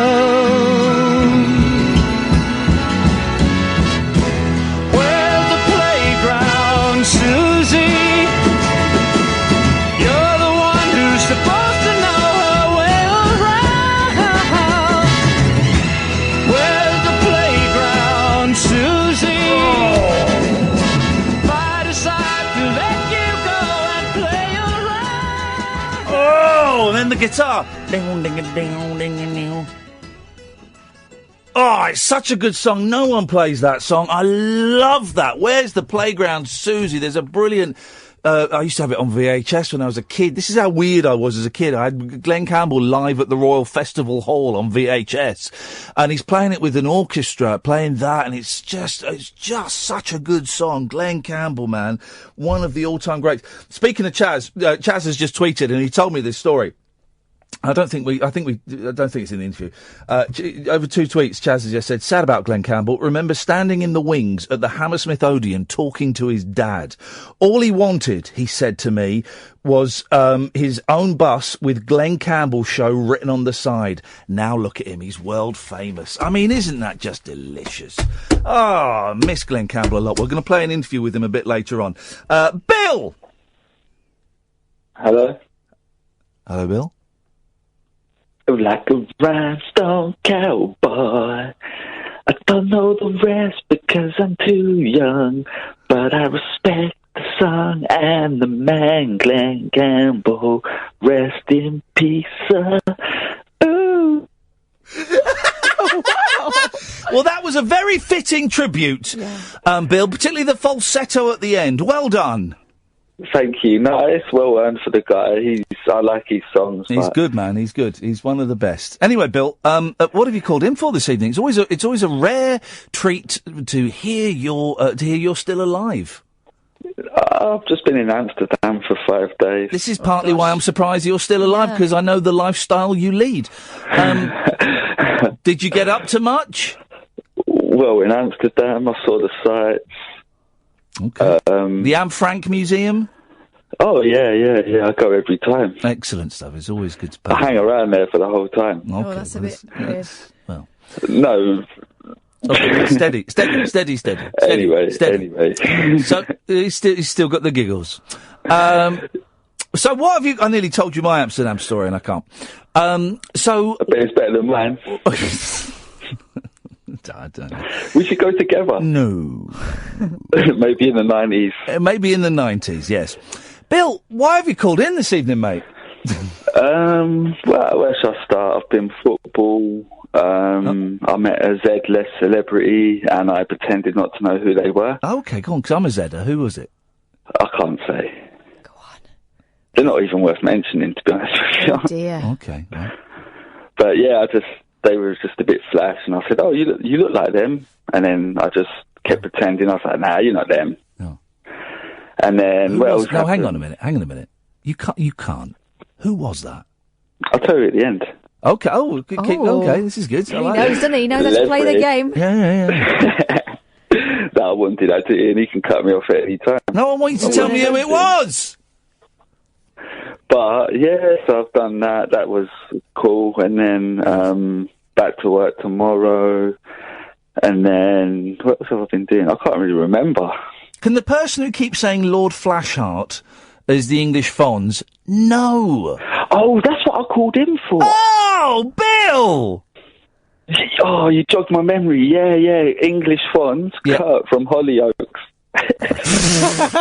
Which Kirk? No, Kurt. Which one was he? Kurt was the handsome one. In the original, like, when it first came out. Oh! Kurt Benson, Jeremy Edwards. Yeah. That's the one, he died. Not in real life, but... in Hollyoaks. Yeah, because for a time he was... Oh, yeah. Not in real life. He went out with Rachel Stevens in real life. He was in Holby in real life as well. Yeah, he was. I don't know how I know that, because I've never watched that. I don't think I can allow him. Why? He's a legend. Yeah, it's a legend. The character Kurt from Hollyoaks, played by Jeremy Edwards, is a legend. Are you more of a Tony man? Yeah, I do like Tony. I feel sorry for him. Tony's a gimp. Tony's got a brother who looks exactly like Tony. Yeah. And he was in Hollyoaks too. Yeah, as Tony's brother. They should have had his twin in, but not playing his brother, just playing like a random, and that'd be quite funny. You look a bit like. People say you look like. No, never had that. No, never had that. What are you talking about? Do you know the thing with Hollyoaks? Yeah, I don't really watch it all the time, but every now and again, it's still on. But do you like to dip in? No, it's really weird. Like every 2, 3, 4 months, something like that. Yes. I'll be up on a Sunday morning, and I'll catch the Omnibus. Yeah. And every episode I watch, like the Omnibus, like that week, someone dies. Can you say Omnibus again? Omnibus. There we go. Omnibus. He's saying on your bus, isn't he? I can't say it. Do they still do the occasional rude late night one of Hollyoaks where they get to do some mild swear words? I used to like them. And you see some bums. Have you seen this Naked Attraction programme, Bill? I saw that maybe the first series. It's a load of rubbish. I thought you watched the first series. Only one episode. I watched the first bit I've ever seen was just while you guys were listening to Chaz, and I was aware of it, but I thought there was a studio audience, but there's not, and they try and mock it up in some sort of pseudo-science. by talking about pleasure zones inside the old Your areas. the old VJ. And I was very surprised by the show. I thought it was a little bit weird and a bit creepy. Is it the first time you've seen it? Yes, sir. Yeah, I kind of saw the first time, and it's just a load of, I don't know, I just don't like it. Let's all have a look at Willie's and laugh at them a little bit. Here's the thing. Then they go on a date and they don't get on, because guess what? They didn't think about personality. Hang on a second. And it's all gimmicky. They've had trans episodes, I think I've read. Don't think trans are gimmicky. Here's the thing, right? Not gimmicky. I didn't mean it like that. If you've got young children, switch off, because it's after midnight. We're having an adult conversation. Yeah, they should be in bed. Here's the thing, right? This is serious, and it will sound like I'm doing a joke, but actually it's serious. You cannot tell anything about the size of a penis when you're looking at it on the Slack. Trust me, you can't. Yeah. It is not an indicator of what you're going to get in a night of passion. It isn't, because some say so. Some might look big but they stay the same size. We all know about growers, not showers. Yeah, exactly. So some of them can take on ridiculous growth potential. You seem to know a lot about Willie's. And winter's not good either. Like really 0 temperatures. Yeah, well, those studios will be quite warm. Well, it looked like they were fairly warm. Oh yeah, mate. Well, it's Channel 4. Who knows what they're doing? Who knows what they're up to behind the scenes at Channel 4? Well, I think we do know. Well, yeah. So, Bill, who was this Z-list? On to the next question. Oh, come on, Hang on a minute. Bill. You mean we kept you on and you're not even going to tell us who it was? To be honest, I forgot myself. Go away. What a liar. Don't lie to me. What a liar. Let's go to David Badcock. Hello, Ian. Hello, David. I've got the right idea. Okay, I don't know why you're whispering, because we're on the radio. Well, I know, but we might catch a few of them out. Oh, what, the listeners? Yes. Okay, fine. Listeners, why don't you go and go to the toilet or make a cup of hot milk or Horlicks for a couple of minutes? Because there's nothing to hear here. Oh, Have they gone? Yeah, I think they've gone. I think they've gone. Right. When you next go to a break... Yes. With all this Trump and Kim Jong-un. Sorry? The Trump and Kim Jong-un. Yes. Is it Young or is it Till? I get confused. Kim Jong-un, yes. Do Kim you call him Jong-un. King? He was calling Kim Yum Yum. Kim Yum Yum? With all the nuclear threats. Right, go to a break, come back and pretend that I'm an American correspondent and the nukes are flying. Do you not think that might alarm people? I mean, we've got some elderlies. We've got some simpletons.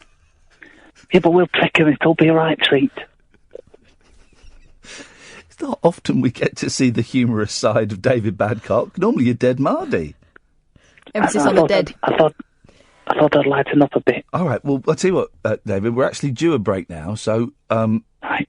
We'll say goodbye to you, because you're going. Thanks for calling, David. Yes, right, okay, though. Right, no, never on. Ta-ta, bye-bye.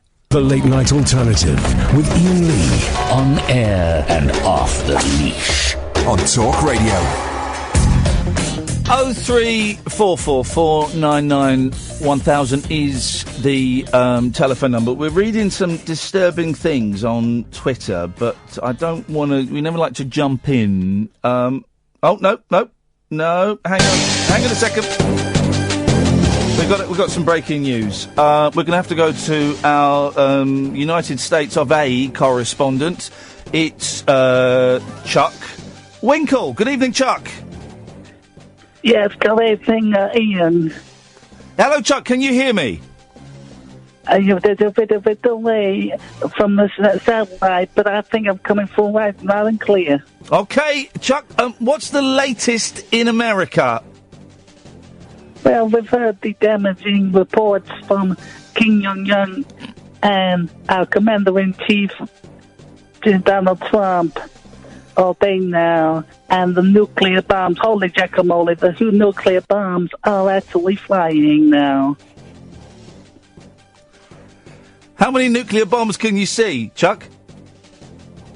I can see about 3 flying over my head, heading towards North Korea as we speak.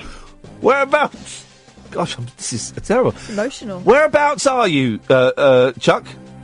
Holy guacamole, I'm in America. I meant where in America? Whereabouts?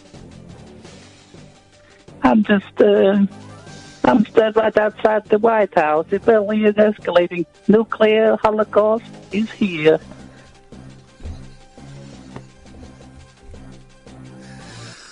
Oh dear. What, are there any missiles flying, nuclear bombs flying the other way towards America? I don't think so. Oh no, here it comes Kim Jong-un's missiles are coming the other way now. And one just exploded right near me. Ouchie.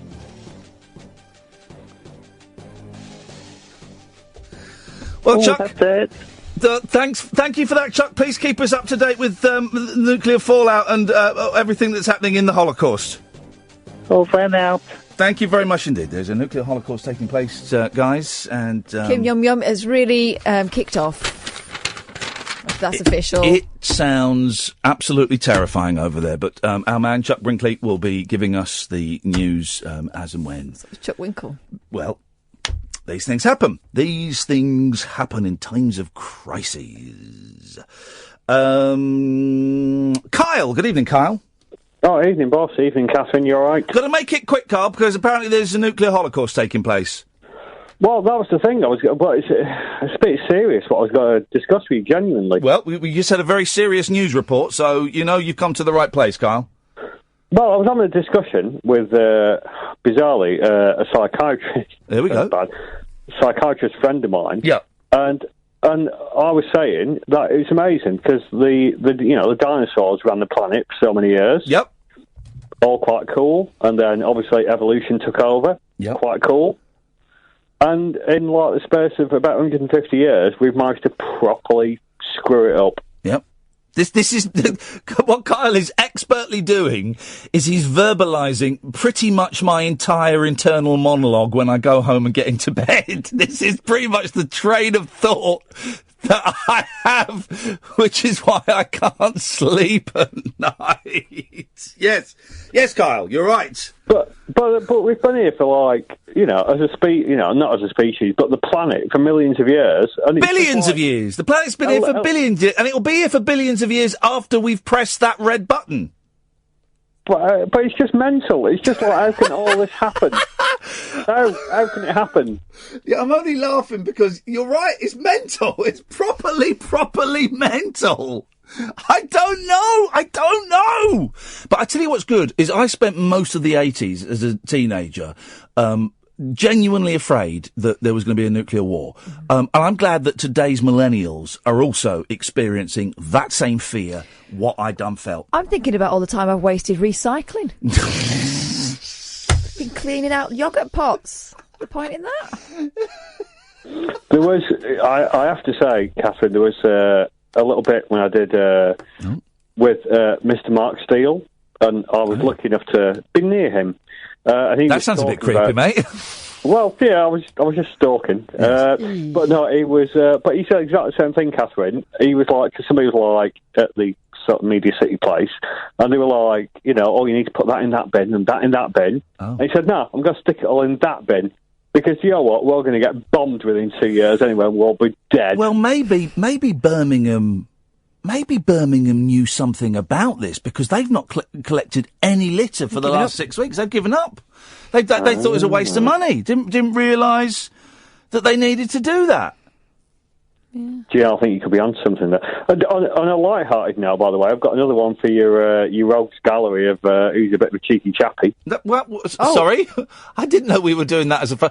I know we're definitely doing an English Fonzie phone-in, but rogues gallery of cheeky chappies, is it now? That may have been more helpful as an illustration of what we were looking for, because I haven't found one. The one I had for you was not when Jack was pretending to meet Vera on a date. I can't remember what the name was now. Anyway, but Nigel Pivaro, who was Terry Duckworth. Yeah, I'll give you that. On the Rovers. Yeah, I'll give you that. Nigel Pivaro. Yeah. No. Yeah, Nigel Come Pivaro. on. Yeah, Pivaro. Definitely. Very suave. What about Dev? He spoke Swahili. No, Dev. Dev. No. Come on. Get out of He town. He's effortlessly cool. Carl, thank you for that. You've made the list. Oh dear. Can I need to, Sam, come on the microphone, please, because we're going to have a fun time. You have some maths talk. We're going to have some maths talk. You've typed on my screen 30:37 is my final out time. Uh-huh. Is that me throwing to the interview or throwing to ads? To the interview. Okay. I like his style. His jib is cut in a manner that I would like to see my jib cut. Really? Yes. Gosh. Speaking of jibs, it's Andre. Hi, and hi, Kath. Hello. How do you feel about the end of the world? Not too bad. Oh, okay. Well, Ian. Yes, mate. A very weird thing happened to me today. Again. Did you get drunk? As you do. No, I had a couple of shandies. Yeah. Yes, of course you did, mate. Well, I had a couple, one or two. What's 1 and 2? 12. Yeah, you know. Yeah, I've got a 5-year-old child, so yeah, I know. So, what, he don't drink beer, does he? Yes, he does. Yes. Well, I come home. I was walking home from the pub, nice and peacefully. Yeah. So it was hovering above me all the way home. Okay. And I got home and I said, there was a bloke hanging around. I said, "What's that?" And I turned around and it was been gone. Yeah. I said, "Thanks, follow me all the way home from the pub, hovering right above my head." Yes. And he goes, "Where have you come from the pub?" He goes, "Yeah, you could imagine it." Yeah. It didn't weren't. It was definitely following me. I'll swear to that. Ian? Yes. It was? Yes. What should I do? Report it? What should I do? I'm waiting for the punchline. So am I. No, there ain't one. It's true. You're telling me this actually happened? Yeah, spaceship.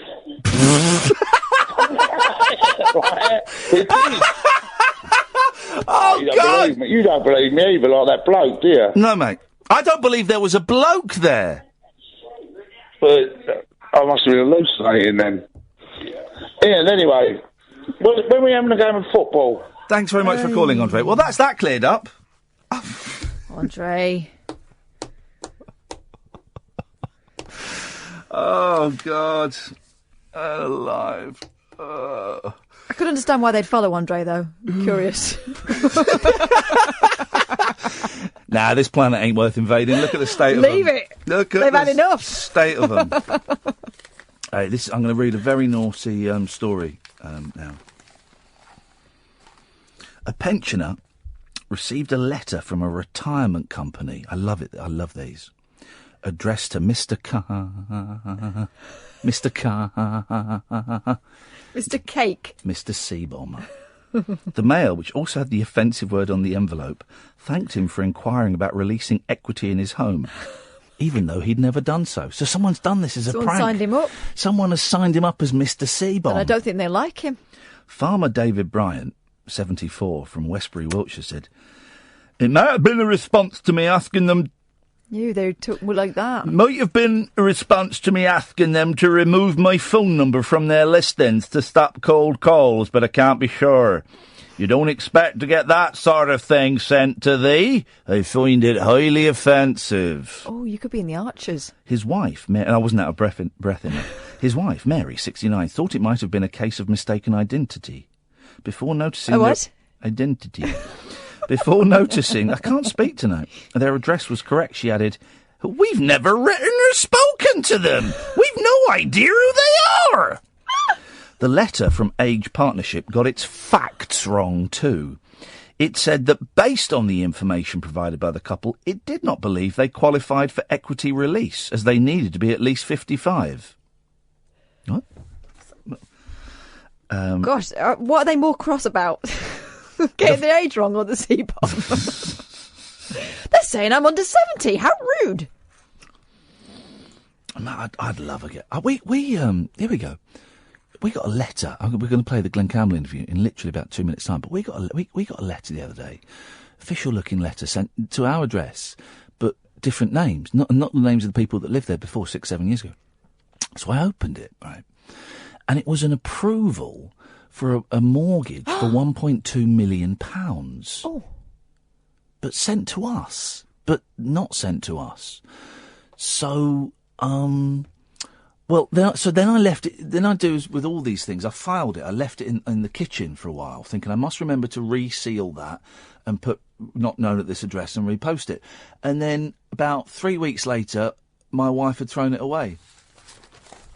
So someone can't buy a house now. Someone rich, though. Someone doesn't deserve a house if they can't even get their own address right. They don't deserve a house. Not a mortgage for 1.2 million. Oh, flipping heck. Wowzers. Imagine being that much in debt. I've nearly paid my mortgage off. So, dear listener, Glen Campbell died, yesterday now. And I love Glen Campbell. I make no bones about it. I've always thought he was absolutely brilliant. I went and saw him in concert the first time when I was 19, I think, at the Royal Festival Hall, my first year in college, university. And I went on my own, and I've seen him, I think, maybe about 3 or 4 times since, and I absolutely love him. I think he's brilliant, and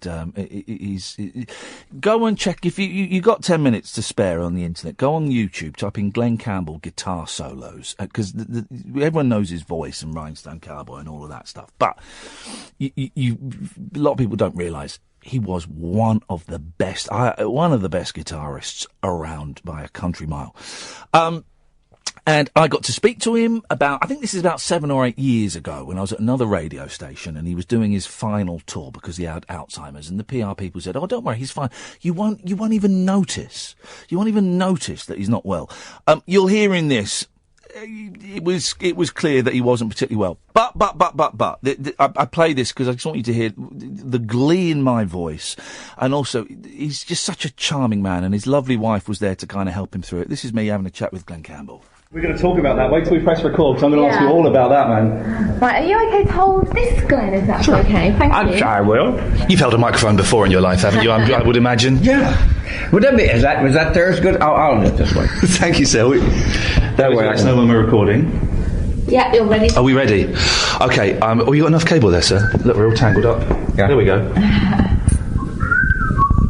Excellent work. Okay, I'm sat in a very swanky hotel with none other than Mr. Glen Campbell. Glenn, it's an honour to meet you, sir. Well, thank you. I'm a huge fan. I'm a little bit nervous. Well, thank you. I really appreciate it. We're going to talk about the new album in a bit. Let's start. How did you get into the music industry? It beats the hell out of looking a mule in a rump. We didn't have electricity. We actually, what was it? We didn't have electricity. We used to watch TV by candlelight, or some dumb thing like that. But we grew up with 8 boys, 4 girls, and mom and dad, and that's when I had to get out of there as soon as I could, and get my family out. Your family all played music. They all played music. Yeah. So I had to bring some of them with us. Yeah. So your guitar was kind of your escape route from that. Definitely. And you were in a couple of bands with your uncle or something, is that Uncle true? Dick Bills and the Sandia Mountain Boys. Bands don't have names like that anymore. That's a great name. Dick Bills and the Sandia Mountain Boys, yeah. And we had a radio show I think it was like 5 days a week. Wow. It's a 30-minute show. Of you guys just playing and singing and... Yeah. And what kind of songs were you doing there? Like country standards? Yes, I think so. Yeah. It's a long time ago. There was. I know. That's what 1806 or something. I was looking now. I was trying to think, because a lot of them we were just doing what we heard on the radio. Yeah. But when I started meeting the guys like Jimmy Webb and that kind of people, yeah, it kind of opened your eyes. Well, how did you go from playing in a band with your uncle to being one of the hottest session musicians in America? I did What's the guy? I can't think of his name now. But anyway, I did for a guy that does. I can't think of that name of that even now. Is he a singer or? No. It's a. You went out to California with a DJ friend. With a DJ friend of mine, and he did get the record thing. Yeah. And we would make demos. You and Jimmy Bowen. Me and Jimmy Bowen. Right. We would do demos that you could solicit to people. You know, yeah, of course. They see if anyone would like it, and then they pick it up and record it. Right. And that's what we started doing. I'm getting tongue-tied. Hey, listen, man, don't worry. You've done so much. Bringing it all back to the fore is hard. You played on some... I'm a huge Monkees fan. Monkees fan.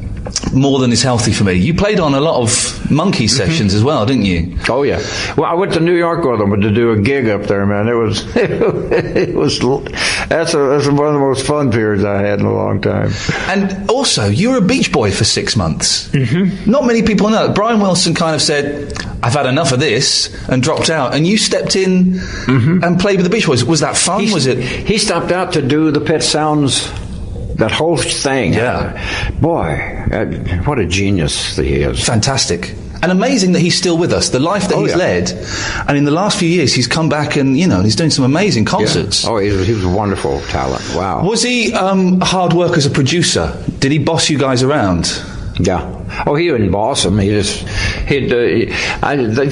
think people in the business realized if you're going to try to push them or try to do this or say them, get over here and blah, blah, blah. It wouldn't work that way. It only went slower.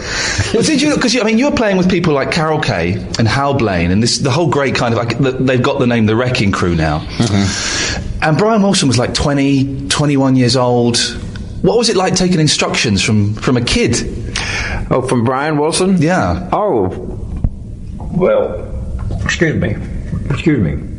Well, good idea. You got any water? Okay. We can get some water. There's bottles over there, Kim. Where was I at? Taking instructions from Brian Wilson, being told what to do by a kid.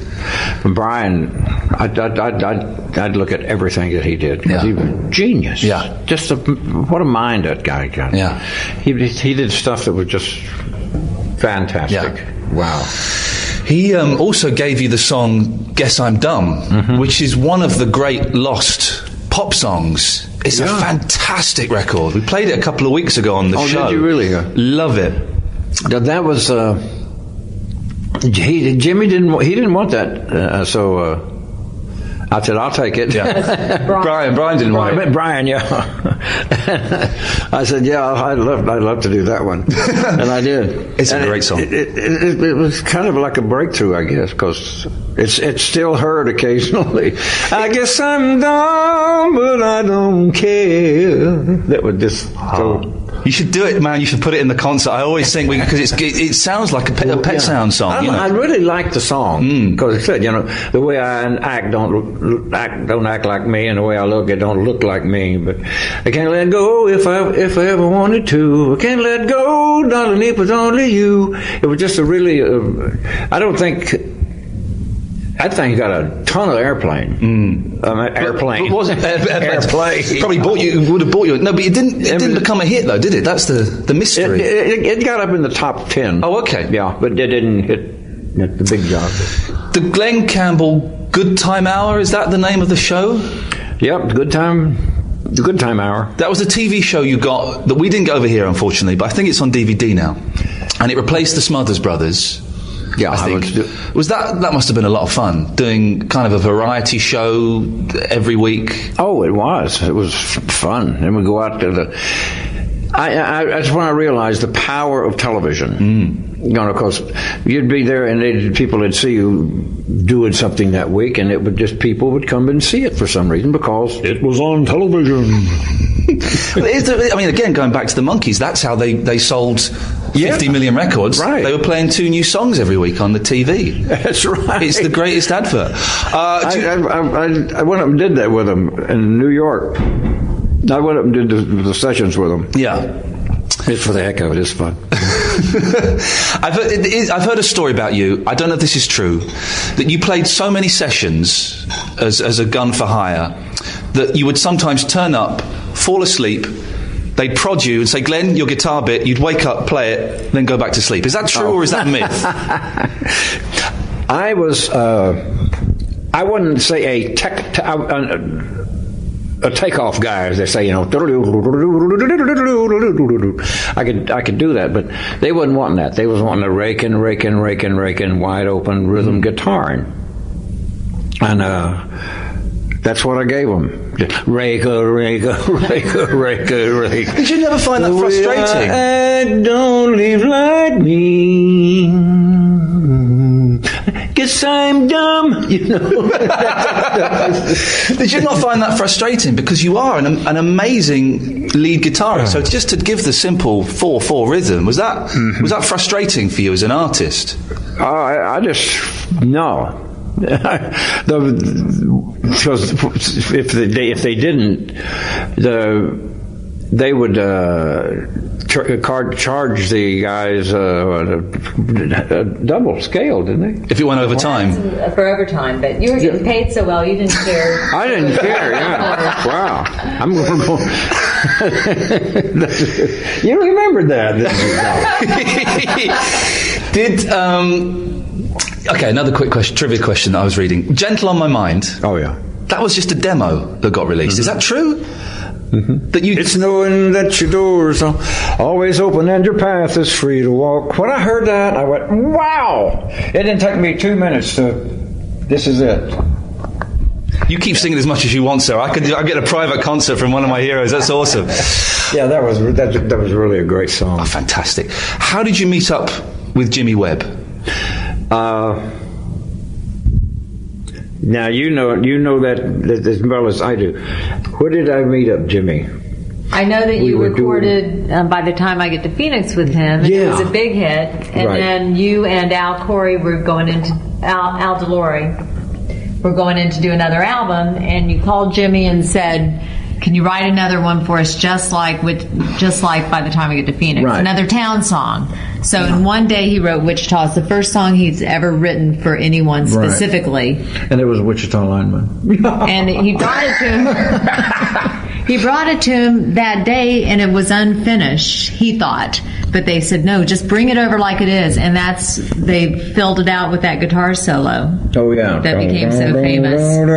That's how it was finished, yeah. Probably that gone. What an amazing story, because Wichita Lineman, you talk about epic songs. Yeah. Man, what a sound. They really did a job at the studio, I'll tell you. They made it sound good. They made everything sound good. And Galveston, of course. Oh, yeah. What was it like? How can I put this in a question? Finding Jimmy for you must have been like finding your voice. Definitely. Because I can't imagine. I've heard Jimmy Webb songs being done by other people. Yeah, they're okay. It must have been a real discovery for you getting Jimmy Webb along. Oh yeah, my goodness. The way he did everything was just. I'm going, wow, where did this guy come from? And everything I listen to his would make me homesick or cry. Really. And of course they were. Jimmy had the me, I want, think. The syndrome was incredible. If that's the right word for it. But when I referred to Wichita Lineman, I got in my car and drove back to Arkansas and cried all the way. I drive the main road, circling in the sun for another load. I hear you singing in the wire. I can hear you from the whine, and the Wichita Lineman is still on the line. That's what I thought. He can make you cry with a song. Oh, definitely. But your voice as well, that kind of, that sort of little crack you've got in your voice sometimes. And also that dun-dun-dun-dun-dun-dun. Oh, man. Breaks my heart. That was a good song, boy. Wow. Jimmy was, I gave Jimmy the whole shooting match with that, as far as selling a lot of albums and stuff like that. Because then there's also lesser-known Jimmy songs. Christian No, which was a great song. Where's the Playground Susie? I think that was Jimmy. Yeah, that was Jimmy. Yeah, which is one of my favourite of your songs. Thank you. It's just the end is come. That's a good song. Oh, it's a great song. Yeah, well, it made me sit. One of those. I am a lineman for the Cognac Sketches of Red Road, Tumblers for the Center Load. I hear you singing in the wire. I can hear you through the whine. But the Wichita lineman is still on the line. He made me cry on one of them, and I got up and got in my old car and took off and went to Arkansas. Crying all the way. Yeah. I had to go home because I'm one of 12 kids, and I wasn't used to being, not many people around you, like that. I guess one of the biggest hits in this country, Rhinestone Cowboy, which is still played today. A great story. How did you come across Rhinestone Cowboy? Do you remember? Golly, you know anything about that? You heard a cut on the radio, and then you went and bought the album. Oh yeah. And you just changed the tempo, and it was in an album. Made it a little faster. I've been walking these streets so long. That's the way the guy did it. Singing the same old song. It's written by Larry Weiss. Larry Weiss, yeah, that was the guy's name. And I just my hair stood up when I heard that. Even I could hear that through the way he did it. That it was a really good song then, because it was a me I song. And people for some reason they're like me on that thing. When you get something that really taps you, it makes you want to go home and see mom and dad. It did with me anyway. And it's your story as well in that song. It's almost as if you wrote it. It definitely was. It's so famous. I was recently on holiday in Japan in a very bizarre Japanese country and western bar, and I got up on stage with the band, and I said, "You know Rhinestone Cowboy?" "Oh yes." I sang Rhinestone Cowboy with a Japanese country and western band. It was the weirdest experience. So thank you for that. That's great. But it was just awesome. That was a heck of a song. Yeah, it's a me song, and that's why people like to say it. Yeah. You're playing a lot of concerts now. You're doing a big tour of the UK. Do you still enjoy performing live? Oh yeah, I do. But I got my band now, so everything's cool. I got my kids, my daughter and my 2 sons, and a friend of theirs, and me. Does that mean you get to pay them less? No. Oh, you pay them what's okay? They're sticking me on that. I said, we're going to have to work for scale, Dad. And I said, you're lucky if you get scale. They have their own band, Instant People, and they're going to be opening for Glenn when he does the tour over here. Fantastic. What kind of country and western or? No, they're indie pop. Yeah, they're really good. Oh, fantastic! You can check them out on YouTube or instantpeoplemusic.com. Cal was born first of our children, and boy, he was right there just setting up going. He's a drummer. Playing drums. He was a drummer before he could walk. He was sitting down there. Cal played drums for Jimmy Webb when Jimmy Webb toured the UK. Yeah. How weird is that? Yeah. It's the whole circle, really, going round again. It really is, and they hang out with Harry Nielsen's son, Kipo Nielsen, too. Yeah. So you talk about songwriters, Harry Nielsen, know. Man. I've got a little boy, 18 months old. And he likes having all those saucepans around him with wooden spoons. And the other day, I swear to God, he went 1, 2, 3, 4, and he counted himself in. He's 18 months old. I don't want a drummer in the house. It'd be too noisy. So you enjoy the touring. Going back ever so slightly, True Grit. Yeah. I'm surprised you didn't do more acting, sir, because you're a fine actor. Oh yeah. Did you not enjoy True Grit, filming it? Well, yes, I did, but I was scared to death. Yeah, here was John Wayne, and I think to start out on John Wayne, he said, "Come on," and I'd tell him, I said, "How do you do this?" So he said, "Just do it. You just talk it and don't." But oh my God, can you imagine doing your first one with John Wayne? It's ridiculous. Did you know the story about that? When John Wayne came up, I was doing something in Your TV show. The TV show. We were in mid with it, and then blah blah. And everybody was gone out, and here come this John Wayne with this kid about this high. With his daughter. And it was his daughter, and he said, "Is there Glen Campbell here?" And I said, "Yeah, John." I said, "Yeah," or whatever. I said, and he said, "Yeah." He said, "Well, where are you?" And I said, "I'm Glen Campbell." And he said, "Yeah." He said, "Well, you must be all right because my daughter likes you." And his daughter wanted to come out and get an autograph. Fantastic. And that's what he said. Then he was laughing about it, and he said, "You want to do a movie?" Yeah, go on then, Mr. Wayne, sir. Yeah, whatever you say. I know it. But I said, I've never acted before. And he said, "Well, that don't make no difference." He said, "I can do it all anyway." Glenn, let's talk about, and Kim, let's talk about the new album. Oh, yeah. Kim, can you just tell me, what's the new album called and how did it come about? It's called Ghost on the Canvas, and that's the title song. That's written by Paul Westerberg.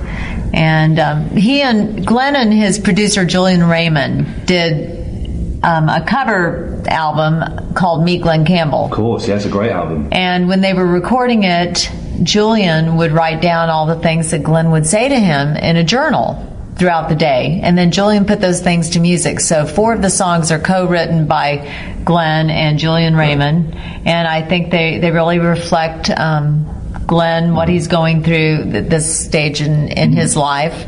And then they got together and they listened through a bunch of other songs and had different writers submit, like Jacob Dylan wrote a song, Nothing, on the album. And Nothing, yeah, I like that. Yeah, it's really That's good. going to be a hit, I think. Have you heard it?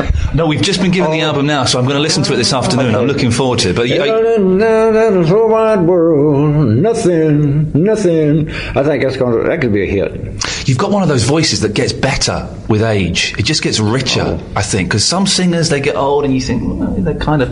But your voice just gets richer and richer. Are you proud of the album? Are you happy with it? Yeah. I'm real happy with it. Yeah, it's cool. And did you play guitar on it as well? You playing a few licks? Oh yeah, yeah. It's like I always said when I was doing studio work, I would actually, because of that, I would just come in at that thing and sit down and do me the kind of rhythm thing that I want on the not during the session. Yeah, I can't wait to hear it. Well, no, I'd check it out and see, and if it was okay, it was okay. If it wasn't, I'd just do it like I wanted it. Yeah, I think you'll hear a lot of the influences from Glenn's past music on this album as well. Our daughter plays banjo for him, and as she's learning the new music, she's going, "Mom, there's a Wichita Lineman phrase underneath this," or because she plays the strings on the synth too for him. But and like the of Wichita Lineman, you'll hear some of those different iconic kind of sounds they've thrown into this album. But it's all new and it's all very contemporary, and it's just a fabulous album. I really love it, so I'm excited about it. Thank you. Kim, we're going to play a song from the album. Which one would you two like us to play? Anything in particular? Maybe you can pick the obvious ones, or you can pick one that perhaps hasn't had much airplay. You choose. Okay. Well, I love Ghost on the Canvas, but I think I'll go with It's Your Amazing Grace. Okay. Yeah, that is. Good choice, Glenn. Are you happy with that choice? Oh, yeah. We'll have that. We'll play another one of your songs as well. I'm going to ask you, sir, my granddad had Alzheimer's. Oh, really? Yeah, he's passed away now, God bless him, but it wasn't fun. How are you coping? You seem very well. Yeah, I haven't felt anything from it yet. Yep. They said you got Alzheimer's, but I hadn't felt anything different. I don't know why. Maybe I'm getting the right medicine. It could be. You're getting the good stuff this time. Yeah. And how are you finding the concerts with the Alzheimer's? Are you okay? Wonderful. Yeah. Oh, yeah. Now I got an out. So I said, if I make a mistake, I got a lot of one-liners I can use. In just a moment, it came through back here. Okay, I'm ready now. And Kim, I know that my nan struggled a lot living with my granddad when he was poorly. How are you finding it? Everything's been fine so far. It's been gradual. He's just a little forgetful. He's using a teleprompter on stage. That helps a lot. And his guitar playing's just as hot as ever. It just amazes us. I think music is a natural memory aid. Yeah. So that's good. That's the business he's in. He gets a little forgetful, but when you hear the melodies, it all just comes flooding back to him. And so we want to get out there and make music, for this farewell tour, and then hopefully be able to kick back and take it easy. Oh, yeah. Yeah, Glenn, you should, at your age, sir, you should be relaxing by the pool, smoking a cigar and just reading a book. You shouldn't be doing a tour. I like to play and sing. Yeah. And I really love it when my children were coming up and playing, well, Dad, I want to do this here, look at this, Dad, ding, ding, ding, And that was really great for me. And I said, and now I got my band.